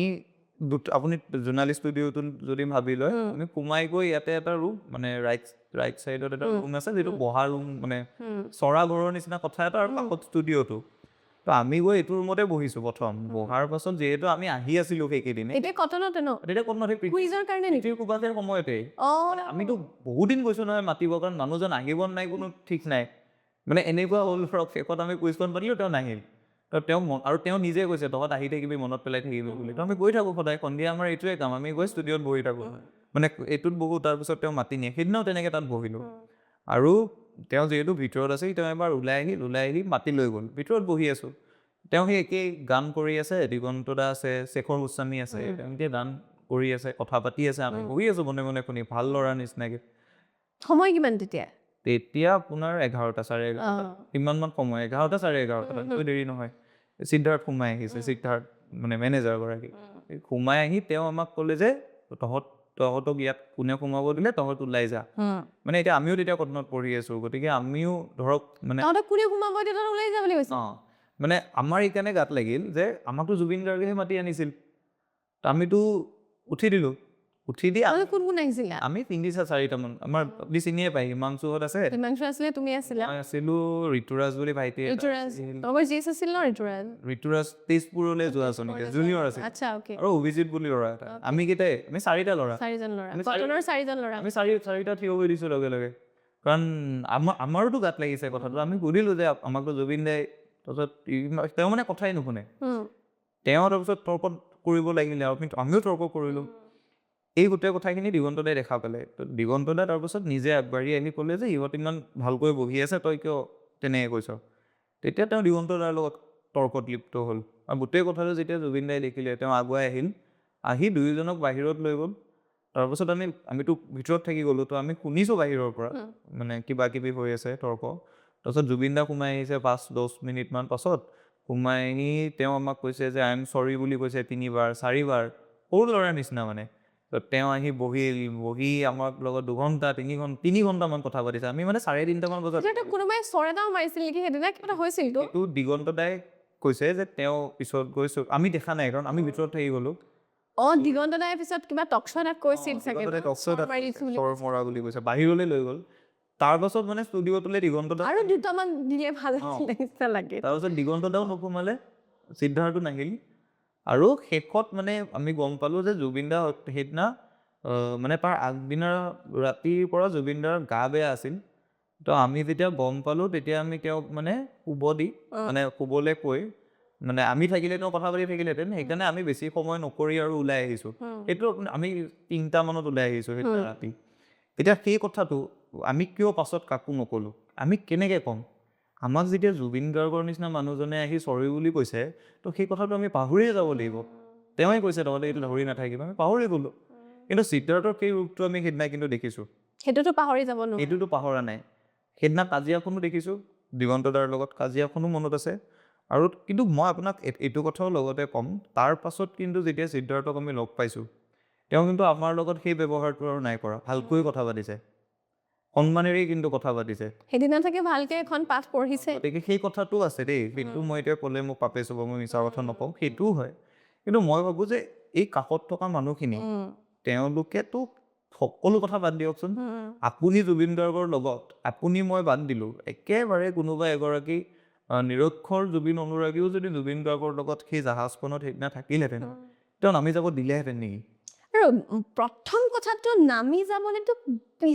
কথা মানে মোৰ কথাটো এইটো মই নাজানো মই বহুত বেছি আইনীভাৱে কথাটো ক'ব নোৱাৰিম কিন্তু মই জানো যে মোৰ আস্থামা আছে মোৰ যদি আস্থামা আছে মোৰ লগত এনে এগৰাকী ব্যক্তি গৈছে যাৰ দায়িত্ব আছে সেই কথাটোক লৈ দায়িত্ব আছে যে মোৰ প্ৰতি তেখেতৰ এটা দায়িত্ব আছে তেখেতে মোক যাতে মোৰ কিবা বেয়া নহয় সেইটোৰ কাৰণে তেখেতে দায়িত্ব ল'ব লাগিব সেই কথাটোত যদি মই পাম্পটো নাই লোৱা মই দৰৱ নাই খোৱা সেইবোৰ জানিও মোক যদি এটা ট্ৰেকত দৌৰিবলৈ লৈ যায়, তাৰমানে কথাটো তেনেকুৱাইতো হ'ল যে তেখেতে এটা চক্ৰান্তমূলকভাৱে মোক লৈ গৈছে। কাৰণ তেওঁ জানে যে নিলে হয়তো মৃত্যু হ'ব পাৰে, উশাহ নিশাহ নোপোৱা হ'ব পাৰে, বেমাৰ হ'ব পাৰে, বহুত কথা হ'ব পাৰে, অথচ কিন্তু ট্ৰেকটোত লৈ গৈছে। কথাবোৰ তেনেকুৱা আৰু মানে এতিয়াতো এই কথাবোৰ পোহৰলৈ আহিছে। আৰু ভিডিঅ'টোত বিশেষকৈ স্পষ্ট হৈ আছে যে মানুহবোৰে একেবাৰে শেষ মুহূৰ্তৰ ভিডিঅ'টো নেদেখিলোৱে, যিমানখিনিলৈকে দেখিছিলোঁ, যিটো ৱেব ছিৰিজৰ শেষ পাৰ্ট আছিলে, সেই ৱেব ছিৰিজৰ শেষ পাৰ্টটো বুলি নকওঁ, আমাৰ যিটো আপকামিংটো নাহিল আৰু সেইটো হেৰি কৰি দিলে, ৰীল বেয়া কৰি পেলালে আৰু সেইটোৰ। গতিকে সেই শেষত দেখা ছবিখনতো কিন্তু বৰ লেজাৰলি, বৰ আৰামদায়কভাৱে তেখেতৰ মেনেজাৰগৰাকীক দেখা পোৱা গৈছে। বাকী সকলো বৰ বেছি টেনশ্যন লোৱা নাই। শেষৰ ভিডিঅ'বোৰ কিন্তু নাহিল, সেই কথাটো কিন্তু আমি পাতিব লাগিব ত্ৰিদীপ, মই সুধিব লাগিব তোমাক। বহু মানুহ আছিলে, আমি জানো যে তাত সাংবাদিকো গৈছিলে, তাত বিনিয়োগকাৰীও গৈছিলে। শ্যামকানু মহন্তৰ কথা নকলোৱে, তেখেতে কেনেকৈ ব্যৱহাৰ কৰিছে তেখেতৰ যি ৰঙালী উৎসৱ বুলি কৈছোঁ, ৰঙালীটোতো আৰু আমাৰ বিহুৰটোৰ লগত মিলাই পেলালে নামটো। গতিকে ৰঙালীৰ যি এই ফেষ্টিভেলৰ সময়ত কৰা তেখেতৰ অভব্য আচৰণ, সেইবোৰ আমি দেখিছোঁ। কিন্তু তাৰ লগতে সঞ্জীৱ নাৰায়ণ এনে এজন ব্যক্তি যি তাৰ পৰা ঘূৰি আহিলে, তেখেতে ক'লে স্পষ্টভাৱে প্ৰেছ মিটত কৈছে, এইখিনি কথা আমাৰ কথা নহয়, তেখেতে কোৱা কথা যে মোৰ লগত আছে সেইবোৰ ভিডিঅ', মই এটা এটাকৈ দি থাকিম। আৰু তাৰপিছতে ভিডিঅ'বোৰ অহা বন্ধ হৈ গ'ল। তেখেতক এবাৰ SIT-য়ে মাতিলে আৰু প্ৰশ্ন কৰি ঘূৰি যাবলৈ দিলে। এইবিলাক কথাত কিন্তু বহুত প্ৰশ্ন আছে মানুহৰ। এইবোৰ কথা আছে আৰু ধৰক তাত থকা বাকী মানুহখিনি, যিখিনি আছাম এছ'চিয়েশ্যনৰ মানুহ, এই মানুহখিনিক যি ধৰণৰ আতিথ্য এটা দিয়া হ'ল ইয়ালৈ লৈ অনাৰ সময়ত, মুখ্যমন্ত্ৰীটো কৈছে তেওঁলোক ব্ৰাইট অসমীয়া ল'ৰা ছোৱালীখিনিক যি ধৰণে আতিথ্য দিয়া হ'ল, ব্ৰাইট ল'ৰা ছোৱালীখিনিয়ে যি ধৰণৰ ব্যৱহাৰ জুবিন গাৰ্গৰ সৈতে তাত কৰিলে, তেওঁলোকৰতো কথাটো সেইটোৱে আছিল চাগে যে আমি জুবিন দাৰ লগত ইয়াতে এনেকৈ জলপিলি কৰোঁ, এই কথাটো জহালেহেঁতেন অসমৰ মানুহখিনিক, অসমৰ তেওঁৰ পৰিয়ালৰ বা বাকী মানুহবোৰক, সেইকাৰণেতো লৈ গৈছিল। গতিকে এই মানুহবোৰে কিন্তু এই প্ৰশ্নবোৰৰ উত্তৰ দিবই লাগিব। আৰু SIT-ৰ মই সেইবাবে কৈছোঁ, SIT-ৰ যিখন চাৰ্জশ্বীট হ'ব, SIT-য়ে যিটো তদন্তৰ প্ৰতিবেদন দিব, তাত যদি এই কথাবোৰ মনে বিচৰা ধৰণে, মনে বিচৰা বুলি কওঁতে মই এই কথা ক'ব খোজা নাই যে নিৰ্দোষীজনে দোষী হিচাপে তাত চিহ্নিত হওক, নহয়। কিন্তু ঘটনাটোৰ সৈতে বাস্তৱৰ সৈতে কোনো ধৰণৰ সম্পৰ্ক নথকা ধৰণৰ যদি এখন চাৰ্জশ্বীট আহে, অসমৰ মানুহে কিন্তু এই কথাবোৰক লৈ সাংঘাতিক কষ্ট পাব, দুখ পাব আৰু মানুহে মানিও নলয়। গতিকে এই কথাবোৰ তদন্তকাৰী সংস্থাটোৱে যদি ভালকৈ নকৰে, বা আৰু চৰকাৰে এই ধৰণৰ এই ৰাজনৈতিক ষ্টেটমেণ্টবোৰ যে দি আছে, পলিটিকেল ষ্টেটমেণ্টবোৰ, ৰাজনীতি কৰিবলৈ কথাবোৰ আছেতো, ৰাজনীতি কৰি থাকক। এই বিষয়টোত যদি এই যিবোৰ সুৰুঙা আছে, আপুনি কৈছে এগৰাকী ব্যৱসায়ীৰ কথা, সঞ্জীৱ নাৰায়ণৰ কথা আপুনি কৈছে, তেওঁক লৈ প্ৰশ্ন মানুহৰ মনত আছে, তেওঁ কথাবোৰ স্পষ্টকৈ ক'ব লাগে। ভিডিঅ'বোৰ কোনে এৰি আছিল সেইটো স্পষ্ট হ'ব লাগে, তেওঁ এৰি আছিল নেকি? তেওঁ নিজেই কৈছে যে মোৰ ওচৰত আছে নে, প্ৰেছ মিটখন এতিয়া উলিয়ালে সেইখন ওলাব, যে তেখেতে নিজেই কৈছে যে মোৰ মোবাইলত আছিলে, মই লৈছিলোঁ ভিডিঅ'খিনি আৰু মই দি থাকিম, আপোনালোকে গম পাব। আগৰ ভিডিঅ'বোৰ এতিয়া তেওঁৰ তাত আছে নেকি? এই কথাবোৰতো ওলাব লাগিব। আৰু মাজতে শুনিলোঁ শেষৰ ভিডিঅ'টো ওলাইছে, এতিয়া সেই ভিডিঅ'টো তদন্তৰ খাতিৰত বাহিৰ কৰিবলৈ আমি কোনেও নকওঁ, কিন্তু এই কথাবোৰ যদি প্ৰমাণ আছে, তেতিয়াহ'লেতো চাৰ্জশ্বীটখন যদি বেয়া হয়, মানুহৰ মনত কিন্তু সন্দেহ থাকিব। গতিকে মই এতিয়াও এইটো কথা আশা কৰোঁ, SIT-য়ে খুব সুন্দৰভাৱে কামখিনি কৰক, চৰকাৰে হেঁচা দিয়াৰ সলনি চৰকাৰে সহযোগিতা কৰক, চৰকাৰে এই ষ্টেটমেণ্টবোৰ দি থাকিব নালাগে। পিছত ল'ব, পিছতো ল'ব পাৰিব ন, মানে যদি চৰকাৰখনৰ অধীনত থকা, গৃহমন্ত্ৰীৰ অধীনত থকা SIT-খন এখন শুদ্ধ প্ৰতিবেদন দিয়ে, অসমৰ মানুহে জাউৰীয়া হাত চাপৰিব,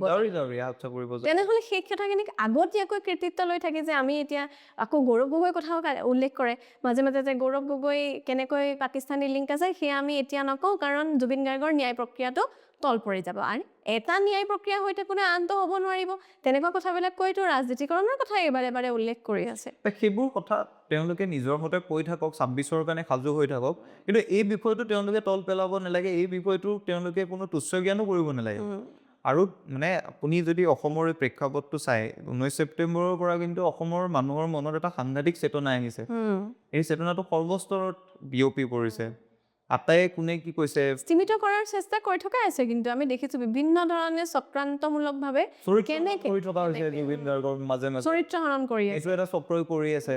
এতিয়া সেই কথাটোত যেতিয়া মুখ্যমন্ত্ৰীয়ে কৈছে যে SIT প্ৰতিবেদনত কি আছে শুনিলে আপোনালোকৰ দুখ লাগিব, এইটো কেনেকুৱা কথা SIT প্ৰতিবেদনত কি আছে সেই কথাটো লৈ আপুনি মানুহৰ মাজত জুবিন গাৰ্গৰ ছবিখন বেয়া কৰিবলৈ চেষ্টা কৰিছে সেই ধৰণৰ কথাবোৰ বহুতে লিখিছেও ফেচবুকত লিখিছে ধৰক বহুতে ক'ব চেষ্টা কৰিছে এই কথাবোৰ কৰাও পাপ এইবোৰ কৰিব নোৱাৰি নাপায় মানে জীয়াই থাকোঁতে মানুহজনক কষ্ট দি এতিয়া মৃত্যুৰ পাছত যদি তেওঁৰ চৰিত্ৰ উন্নত কোনোবাই কৰে সেইটোতো আৰু সাংঘাতিক কথা গতিকে এইবোৰ মই সেইটোৱে কৈছোঁ যে এইবোৰ কথাত অসমৰ সৰু সৰু মানুহবোৰে চকু দি আছে ডাঙৰ মানুহবোৰে যদি ভুল কৰে তেওঁলোকে যদি এই কথাবোৰত লিপ্ত হৈ নিজৰ ৰাজনৈতিক লাভালাভ বিচাৰে সৰু মানুহবোৰে কিন্তু উত্তৰ দিব সেই মানুহজন যাৰ ভৰিখনৰ খোজকাঢ়িব নোৱাৰা হোৱাত জুবিন গাৰ্গে কৈছিলে তই খোজকাঢ়িব লাগিব কান্দিছিলে সেই বুঢ়ী ক'ৰবাত এগৰাকী মানুহ যাৰ সহায় হয়তো জুবিন গাৰ্গে কৰিছে যি ৰাতিপুৱা 4 বজাতে চিনেমা চাবলৈ বুলি লাইন পাতিছে অকণমানি ল'ৰা ছোৱালী এজনী যাৰ হয়তো বুট জোতাযোৰ কিনি দিছিলে ফুটবল খেলিবলৈ প্ৰত্যেকেই হিচাপ ৰাখিছে কোনোবাই মাত মাতিছে তোমাৰ মোৰ দৰে হয়তো কোনোবা মাত মাতিব পৰা নাই হিচাপ কিন্তু হিচাপ সকলোৱে ৰাখিছে চাই সকলোৱে আছে আৰু মানে এই মানুহজন এইবাবে বিশেষ আছিল কাৰণ এওঁ আটাইৰে মনে মনে আছে নহয় সৰু সৰু মানুহবোৰৰ মনত আছে আপুনি যিকেইটা উদাহৰণ দিছে ধৰক তেওঁ এতিয়া তেওঁৰ কাৰণেই JMCৰ সন্মুখৰ পুৰি দোকানখিনি এটা মৰ্যাদা পাইছিল এটা স্থান পাইছিল সেই মানুহবোৰ ৰৈ আছে ন্যায়ৰ বাবে একদম ফুটবল খেলিব যোৱা ৰাস্তাটোৰ মানুহবোৰ ৰৈ আছে ফুটবল খেলা ল'ৰা ছোৱালীবোৰ ৰৈ আছে তেওঁ যলৈকে গৈছে তাতেই তেওঁ এটা কাহিনী সৃষ্টি কৰি আহিছে মানে সেইকাৰণে এই আটাইবোৰ মানুহৰ চকু আছে আৰু এই চকুবোৰ কিন্তু মানে ধৰক হিতাধিকাৰী মই সেইকাৰণে সোণাপুৰলৈ হিতাধিকাৰী কথাটো আহিব লাগিব তুমি কওঁতে উল্লেখ কৰোঁতে যে হিতাধিকাৰীৰ এটা সাংঘাতিক ধৰণৰ ডিষ্ট্ৰেকশ্যনৰ এখন যুদ্ধ অব্যাহত আছে এই যিটো সময়ত জুবিন গাৰ্গৰ ন্যায়ৰ কথাটো ইমান তুংগত আছে সেই সময়ত আপোনালোকে 26ত মোক ভোট দিলে মই মিঠাতেল দিম সেই কথাটোৰ প্ৰসংগটো আনি কি ভয় দেখুৱাইছে আৰু কি নিজৰ ঢাল তৰোৱাল দেখুৱাবলৈ চেষ্টা কৰিছে বুলি মই এইটো কথাই ক'ব খুজিছিলোঁ যে সোণাপুৰলৈ আমি যেতিয়া গৈছিলোঁ সোণাপুৰলৈতো আমি প্ৰায়েই গৈছোঁ সোণাপুৰলৈ যাওঁতে এদিন সংবাদ মাধ্যমে সোধোতে মই এটা কথা ক'লোঁ যে আপুনি এটা কথালৈ লক্ষ্য কৰক সোণাপুৰত এইটো বৰ আচৰিত ধৰণৰ ঘটনা এটা আপুনি সেইকেইদিন আগতেও হেৰিত মানে কাহিলীপাৰাতো মই দেখিছিলোঁ কিছুমান বাছ আগতে যে আমি শিক্ষামূলক ভ্ৰমণলৈ যাওঁ স্কুলৰ পৰা ডাঙৰ বাছ এখনত লৈ গৈ থাকে আগত থাকে সেই তেনেকুৱা বাছ বহুত কাহিলীপাৰাত আহিছে বহু বাছ তেনেকুৱা সোণাপুৰলৈ আহিছে মানে মানুহে বাছ ভাড়া কৰি কৰি সোণাপুৰলৈ আহিছে কাহিলীপাৰালৈ আহিছে আৰু এই মানুহবোৰকতো কোনেও মিটিঙলৈ অনাৰ নিচিনাকৈ পইচা দি অনা নাই অমুক আঁচনিখন কাটি দিম বুলি অনা নাই গতিকে সেই ভিৰটোক সকলো ৰাজনৈতিক দলে ভয় কৰিব লাগে যিবোৰ মানুহ নিজেই এটা ৱৰ্ল্ড ৰেকৰ্ড সৃষ্টি কৰিব পৰাকৈ যথেষ্ট হৈ আছে এই বাঁহী বাদকসকল যিখিনি একেলগে তুমি ভাবাচোন ইমানবোৰ বাঁহী বাদকে মিলি নিজৰ প্ৰচেষ্টাত কোনেও তেওঁলোকক একো নিদিয়ে 35,000 টকা নিদিয়ে 30,000 35,000 কোনো হিচাপ নিকাচ নাই জুবিন গাৰ্গৰ কাৰণে নিজে আহিছে আৰু স্বইচ্ছাই আহিছে এইটো মানে টকা দি অনা মানুহ নহয় টকা দি মিটিঙত যিবোৰ মানুহ আহে তেনেকৈ অহা নাই স্বইচ্ছাই আহিছে এতিয়াও আহি আছে আজিও আহি আছে আমি কথা পাতি থাকোঁতেও সোণাপুৰ ভৰ্তি হৈ আছে গতিকে এই ভিৰটোক ভয় কৰিবই লাগে এইটো মানুহে নিজৰ একেবাৰে বুকুৰ মানুহজনৰ কাৰণে আহিছে আৰু এই ভয়টোক লৈ যি ৰণনীতি তেওঁ প্ৰস্তুত কৰিছে তাত কিন্তু নিজেও খুব সাৱধান হ'ব লাগে আৰু ধৰক হিতাধিকাৰী কথাটোক লৈতো সকলোৰে নিজস্ব দৃষ্টিভংগী আছে মই ব্যক্তিগতভাৱে বিশ্বাস কৰোঁ যে হিতাধিকাৰী আঁচনি কেৱল বিজেপিয়ে নহয় কংগ্ৰেছ শাসিত ৰাজ্যতো হৈ আছে কিন্তু হিতাধিকাৰী আঁচনি হৈ থকা মানে উন্নয়নমূলক কাম কাজবোৰ আমি নকৰিম উন্নয়নমূলক কাম কাজবোৰ ৰাজ্যখনত নচলিব সেই কথাটো হ'ব নোৱাৰে গতিকে সেইটো এটা বেলেগ ধৰণৰ ডিবেট মই সেইকাৰণে তেওঁলোকে আমাক বিচাৰে যে আমি এতিয়া তেওঁলোকে যেতিয়া হিতাধিকাৰীৰ ষ্টেটমেণ্টটো দিছে আমি সেই কথাটো পাতি থাকোঁ তেওঁলোকে আমাক তেনেকৈ আঁতৰাই ৰাখিব বিচাৰে আমি সেইকাৰণে সেই কথাবোৰ পাতিবই খোজা নাই মই আজি তেওঁলোকৰ কথা সেইকাৰণে পাতিবই খোজা নাই মই কেৱল এটা কথাই ক'ব খুজিছোঁ যে তেওঁলোকে হিতাধিকাৰীৰ ৰাজনীতি কৰি যিবোৰ মানুহ টকা মাটি গোটায় তাতকৈ বেছি মানুহ সোণাপুৰত হৈ আছে তেওঁ টকা নিদিয়াকৈ আহি আছে এই ভয়টো তেওঁলোকে কৰক এই মানুহখিনিৰ অন্তৰৰ কথাবোৰ বুজক তেওঁতো কালি নিজকে ৰজা বুলিয়ে কৈছে অসমৰ মুখ্যমন্ত্ৰীগৰাকীয়ে যদি ৰজাই হয় তেওঁ এতিয়াতো গণতন্ত্ৰত তেওঁ ৰজা মানে কেনেকুৱা বৰ ভোটাৰখিনিক ক'ৰবাত খুব অজ্ঞানী বুলি ক'ৰবাত জ্ঞান কৰে নেকি সেই কথাটোৰ এটা ধাৰণা হয় কাৰণ যেতিয়া দেখিছোঁ আমি যে কাশ্মীৰ ফাইলছৰ কাৰণে তেখেতে নিজেইতো গৈছিল চাবলৈ সেই সময়ত তেখেতে ভবা নাছিলে যে হলত অসুবিধা হ'ব তেওঁ গ'লে অথচ এতিয়া কিন্তু জুবিন গাৰ্গৰ ছবিখন তেওঁ ছবিগৃহলৈ চাবলৈ গ'লে মানুহৰ অসুবিধা হ'ব যি সময়ত বহু বিধায়কে বহু মন্ত্ৰীয়ে নিজে ইতিমধ্যেই হল বুক কৰি নিজৰ মানুহক দেখুৱাই মই দেখুৱালো বুলি কৃতিত্ব লৈ আছে সেই সময়ত কিন্তু তেখেতে কৈছে যে মই গ'লে হলত অসুবিধা হ'ব কিন্তু কাশ্মীৰ ফাইল চাবলৈ কিন্তু তেওঁ ঠিকেই গৈছিলে ঠিকেই বন্ধ দিছিলে গতিকে সেইখিনি কথা জুবিন গাৰ্গৰ ক্ষেত্ৰতো কৰিব পাৰিলেহেঁতেন নিশ্চয় আৰু সেইবোৰ কথা মানুহে মনতো ৰাখি থৈছে গতিকে মই ভাবোঁ যে চিনেমাখনৰ ক্ষেত্ৰত তেওঁলোকে কি কৰিছে কৰা নাই সেইবোৰতো আছেই কিন্তু ন্যায়ৰ ক্ষেত্ৰত যাতে কৃপণালি নকৰে ন্যায় প্ৰক্ৰিয়াটো যাতে আগবঢ়াই লৈ যাবলৈ দিয়ে আৰু লৈ যোৱাত সহায় কৰে এইটোৱে নিৰ্মাণ কৰিব যে তেওঁলোকক অসমৰ মানুহে কিদৰে মনত ৰাখিব তেওঁলোকক ইতিহাসে কিদৰে মনত ৰাখিব কাৰণ বিৰোধীৰ এতিয়া মানে কংগ্ৰেছ দলৰ যিগৰাকী সভাপতি তেওঁৰ মুখত যদি ৰৈ বিনালেতো নুফুটে সেইটো বৰ লাজ লোৱা কথা সেইটো বৰ লজ্জাজনক কথা আৰু সেইটো মানে এইটো এটা সাংঘাতিক ধৰণৰ কথা এটা আপুনি এখন ৰাজ্যৰ বিৰোধীৰ মূল নেতা আপুনি জুবিন গাৰ্গৰ চিনেমাখনৰ নামটো মুখেৰে ফুটাব পৰা নাই সেইটোতো হয়েই আমি আচৰিত হওঁ এই কথাটোতহে যে কেনে এখন প্ৰতিযোগিতা মানে আচৰিত তুমি যদি নাজানা তুমি নকবা তুমি যদি নাজানা তুমি নাগাবা মায়াবী এনেকৈ হোৱাট ইজ দিছ মানে হয়নে নহয় এইবোৰ এনেকৈ এক্টিং কৰি তুমি মানে কি দেখাব বিচাৰিছা মানে তুমি বিৰাট প্ৰকৃত জুবিন অনুৰাগী হ'বলৈ ভুলকৈ মায়াবিনী গালে নহ'ব নহয় শুদ্ধকৈ গাব লাগিব আৰু যদি গাইছা 10 বাৰ প্ৰেছ মিট কৰি কৈ থাকিব নালাগে যে মই মায়াবিনী গাইছো ভুলকৈ মায়াবিনী কোৱা ভুলকৈ অসমীয়া ভাষা কোৱা মানুহক কিন্তু জুবিন গাৰ্গে বেয়াই পাইছিল তেওঁ গানো ভালকৈ গাবলৈ দিছিল আৰু অসমীয়া ভাষাটোও শুদ্ধকৈ ক'বলৈ দিছিল এই মানুহবোৰে কিন্তু মই ভাবোঁ সেইবাবে প্ৰতিযোগিতাত নামিব নালাগে জুবিন গাৰ্গ কোনো প্ৰতিযোগিতা নহয় জুবিন গাৰ্গক সকলোৱে বুকুত প্ৰতিষ্ঠা কৰক প্ৰতিষ্ঠা কৰাৰ পাছত তেখেতৰ বাটেৰে আগবাঢ়ি যাবলৈ চেষ্টা কৰক আমিও সেই বাটেৰে যাবলৈ চেষ্টা কৰিম কিন্তু প্ৰতিযোগিতাত নামিব নালাগে প্ৰতিযোগিতাত নামিলে এনেকৈ মায়াবিনী ভুলকৈ গায় ৰৈ বিনালেতো ভুলকৈ ওলায় এই কামবোৰ কৰিব নালাগে গতিকে শিকক বুজক জুবিন গাৰ্গক জানক চেষ্টা কৰক একো কৰিব নালাগে সোণাপুৰত গৈ ৰৈ দিয়ক তাত দেখিবলৈ পাব জুবিন গাৰ্গে নিৰ্মাণ কৰিব খোজা আৰু আপোনালোকে ভাঙিব খোজা অসমখন কি অসম যিখন অসম আপোনালোকে ভাঙিব খুজি থাকে খণ্ডিত কৰিব খোজে জাতি ধৰ্ম বৰ্ণ ভাষা সকলো একেলগে থকা অসম যিখন অসম সোণাপুৰত আছে সেই অসমখন আপোনালোকে ভাঙিব খোজে আৰু জুবিন গাৰ্গে এইখনেই গঢ়িব খোজে পাৰ্থক্যটো তাত সেই পাৰ্থক্যটোৱে তেওঁলোকে বুজি পোৱাটো বৰ দৰকাৰ আমি বহুত কথা পাতিলোঁ কিন্তু আৰু এটা শেষ প্ৰশ্ন এটা থাকিব যদিও বা কথা দীঘলীয়া হৈছে কিন্তু এটা শেষ কথা এটা মই তোমাক সুধিব লাগিব জুবিন গাৰ্গ এতিয়া শেষ হ'ল ফুল ষ্টপ হ'ল যিটো মানি ল'বলৈ হয়তো আমাৰ চিৰকাল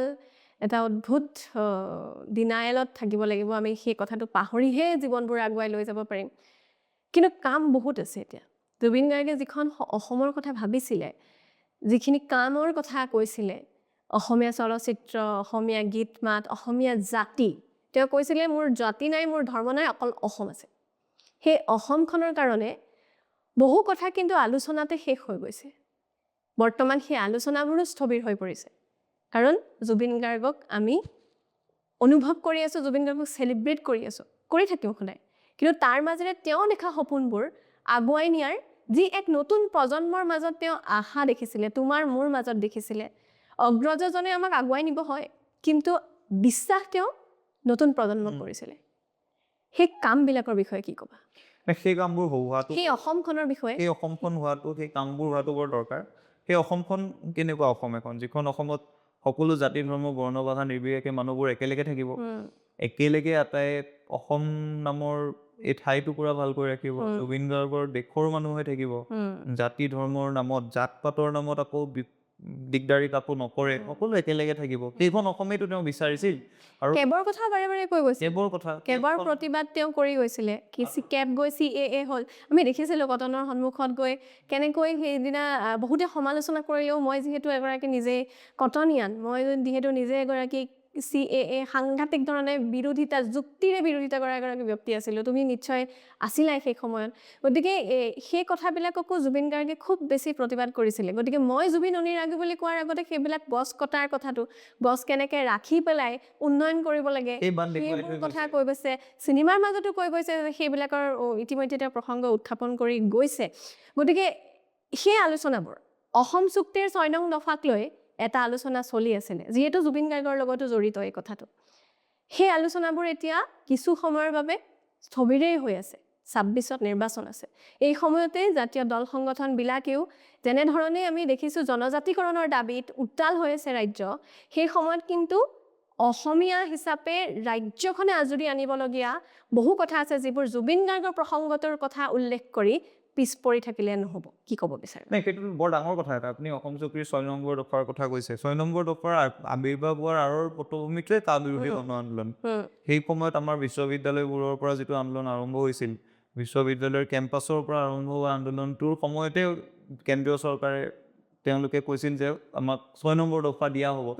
তাৰপাছত কমিটি হৈছিল কমিটিয়ে প্ৰতিবেদন দিছিল প্ৰতিবেদন তেওঁলোকে গ্ৰহণ কৰা নাছিল তাৰপাছত আহি এনেকুৱা এটা পৰ্যায় পাইছিল যে আলোচনা হৈ থাকিল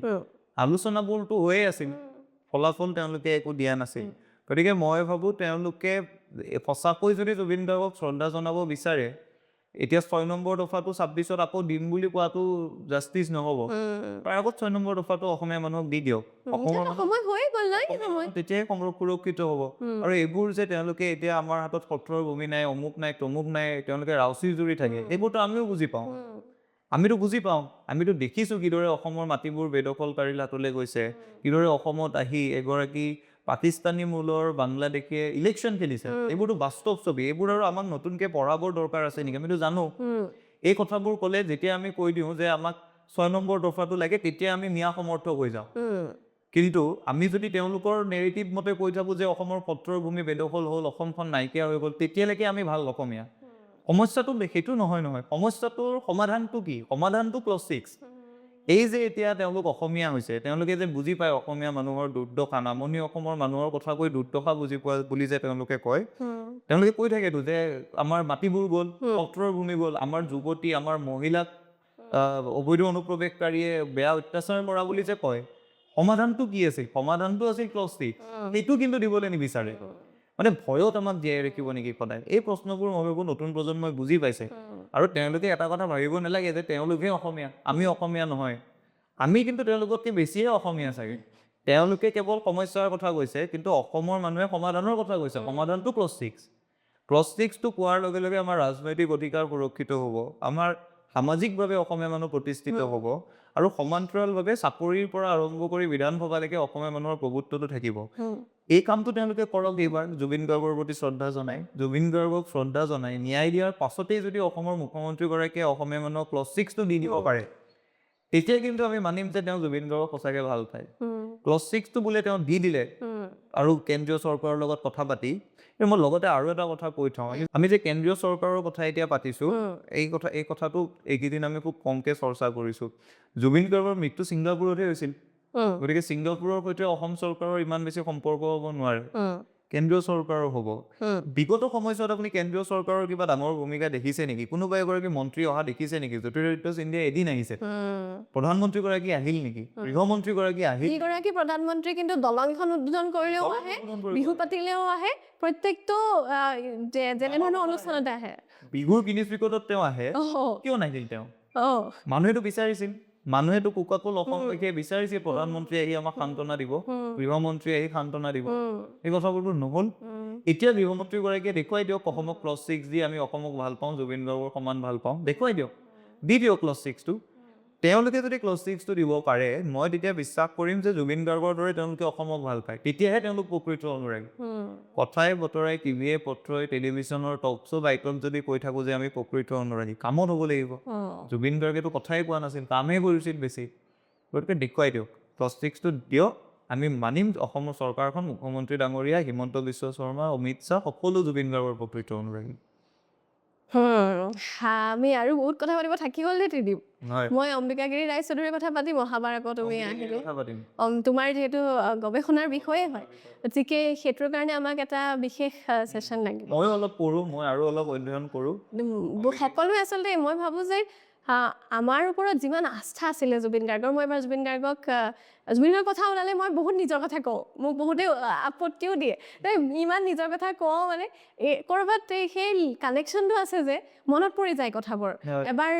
আজ তকৰ যিটো সাক্ষাৎকাৰ লাইভ আছিলে কিন্তু দেই তেওঁলোকে কাটি দিলে এতিয়া তুমি দেখিছা চাগে সাহিত্য তক বুলি এটা পেজত দিছিলে সেইটো আছিলে পঞ্চায়ত আজ তক পঞ্চায়ত আজ তকত 2016ত তাজ বিভান্তাত যেতিয়া কংগ্ৰেছৰ চৰকাৰ আছিলে হিমন্ত বিশ্ব শৰ্মা যেতিয়া কংগ্ৰেছৰ পৰা ওলালে বিজেপি মাত্ৰ জইন কৰিছে সেই সময়ত এটা তেওঁলোকে প্ৰগ্ৰেম কৰিছিলে পঞ্চায়ত আজ তক আৰু তাত প্ৰথমতেই সৰ্বানন্দ সোণোৱাল আছিলে তাৰপাছত তৰুণ গগৈ তেতিয়া জীৱিত হৈ আছিলে বিভিন্নজন আছিলে ইটোৰ পিছত সিটো ছেশ্যন হৈ শেষত আছিলে জুবিন গাৰ্গ প্ৰত্যেকটো ছেশ্যন লাইভ হৈছে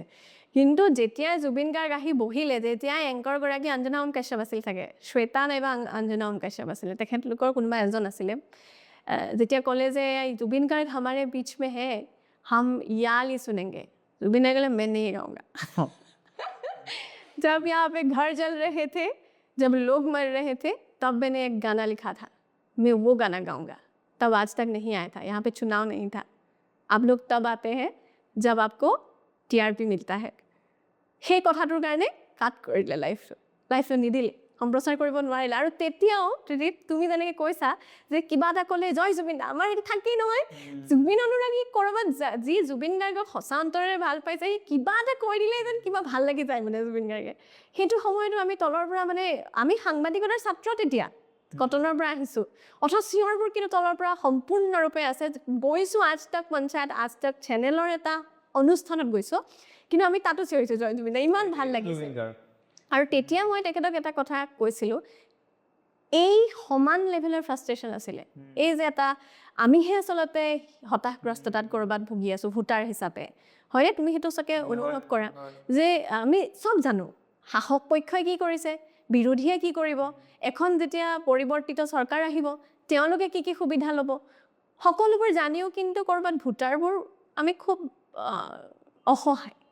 তেতিয়া কৈছিলোঁ যে আমি ফ্ৰাষ্ট্ৰেটেড জুবিন গাৰ্গে কৈছে I don't like this word frustration why are you frustrated বুজি হোৱাট ইজ দ্য চেঞ্জ কি আমি চেঞ্জ কৰিব পাৰোঁ নটা এটা অপশ্যন আহিছিলে সেইবাৰ নান অফ দ্য এবভ অপশ্যনটো আমাৰ বাবে হ'ব পাৰে নেকি যদিহে আমি প্ৰাৰ্থীজন অযোগ্য বুলি ভাবোঁ তেতিয়া তেখেতে কৈছিলে যে ইউ আৰ দ্য চেঞ্জ মানে এই প্ৰজন্মটোৰ ওপৰত জুবিন গাৰ্গৰ সাংঘাতিক বিশ্বাস আছিলে যে এই প্ৰজন্মটোৱে যদি বিচাৰে চৰকাৰ ভাঙিবও পাৰে চৰকাৰ গঢ়িবও পাৰে গতিকে এই প্ৰজন্মটোৱেও ক'ৰবাত চৰকাৰখনেই হওক বিৰোধীও হওক কাম কৰোঁতে ভুল কৰোঁতে দুয়োটাই কৰোঁতে সতৰ্ক হোৱা উচিত আমি বহু কথা পাতিলোঁ আৰু বহু কথা পাতিম আকৌ পাতি থাকিম যে যিমান দিন পৰ্যন্ত এই কথাবিলাকৰ প্ৰাসংগিকতা থাকিব সিমান দিন পৰ্যন্ত আমি পাতি থাকিব লাগিব প্ৰয়োজনীয় কথাবোৰ পাতি থাকিব লাগিব অপ্ৰয়োজনীয় কিছু কথাৰ পৰা আমি আঁতৰি আহি প্ৰয়োজনীয় কথাবোৰ পাতি থাকিলে হয়তো জুবিন গাৰ্গে বিচৰা অসমখন ক'ৰবাত আমি আগুৱাই নিবলৈ সক্ষম হ'ম ত্ৰিদীপ ধন্যবাদ জনাইছোঁ ধন্যবাদ আৰু মই আপোনালৈও শুভেচ্ছা দিলোঁ আপুনি নতুনকৈ আকৌ আৰম্ভ কৰিছে তুমি বহুত দিন সময় লগালা বহুত দিন দেৰিও হ'ল কিন্তু মই ভাবোঁ যে আপুনি যিটো যাত্ৰা আকৌ আৰম্ভ কৰিছে এই যাত্ৰাটো সোণসেৰীয়া হওক খুব ভাল হওক আৰু অসমৰ মানুহে আমিতো এতিয়া অসমত কেইবাটাও পডকাষ্ট হৈ থাকিম তাৰ মাজতো পৃথক আৰু এককভাৱে আপুনি উজ্জ্বলি ৰওক তাৰ শুভকামনা আমি দিলোঁ বহুত বহুত ধন্যবাদ আপোনালোকলৈও ধন্যবাদ এই দীঘলীয়া পডকাষ্টটো আপোনালোকে চালে আৰু তথাপিও আকৌ এবাৰ শেষত ক'ম যে ৰৈ ৰৈ বিনালে চাব আৰু পাইৰেচিৰ খুব বিৰোধিতা কৰিছিলে জুবিন গাৰ্গক যদি ভাল পায় দুটামান ভিউজৰ বাবে ভিতৰত গৈ ভিডিঅ' নকৰিব কাৰণ সেই ভিডিঅ'বিলাকক ৰিপৰ্ট কৰিবৰ বাবে সঁচা অনুৰাগীবোৰ কিন্তু ৰৈ আছে গতিকে আপোনাৰ একাউণ্টটো হয়তো ব্লক হ'ব নাইবা ভিডিঅ'টো উৰি যাব গতিকে অদৰকাৰীকৈ কষ্ট নকৰিব খুব সঁচা অন্তৰেৰে মৰমেৰে জুবিন গাৰ্গক চাওঁগৈ ৰৈ ৰৈ বিনালে আৰু এখন এই যে যুঁজখন #জাষ্টিছ ফৰ জুবিন গাৰ্গ যিমান দিন পৰ্যন্ত আমি কথাবোৰ গম নাপাম যিমান দিন পৰ্যন্ত সেই প্ৰত্যেকগৰাকী দোষীয়ে শাস্তি নাপাব সিমান দিন পৰ্যন্ত আমাৰ কথাবোৰ আলোচনাবোৰ #জাষ্টিছ ফৰ জুবিন গাৰ্গ এই যুঁজখন অব্যাহত থাকিব ধন্যবাদ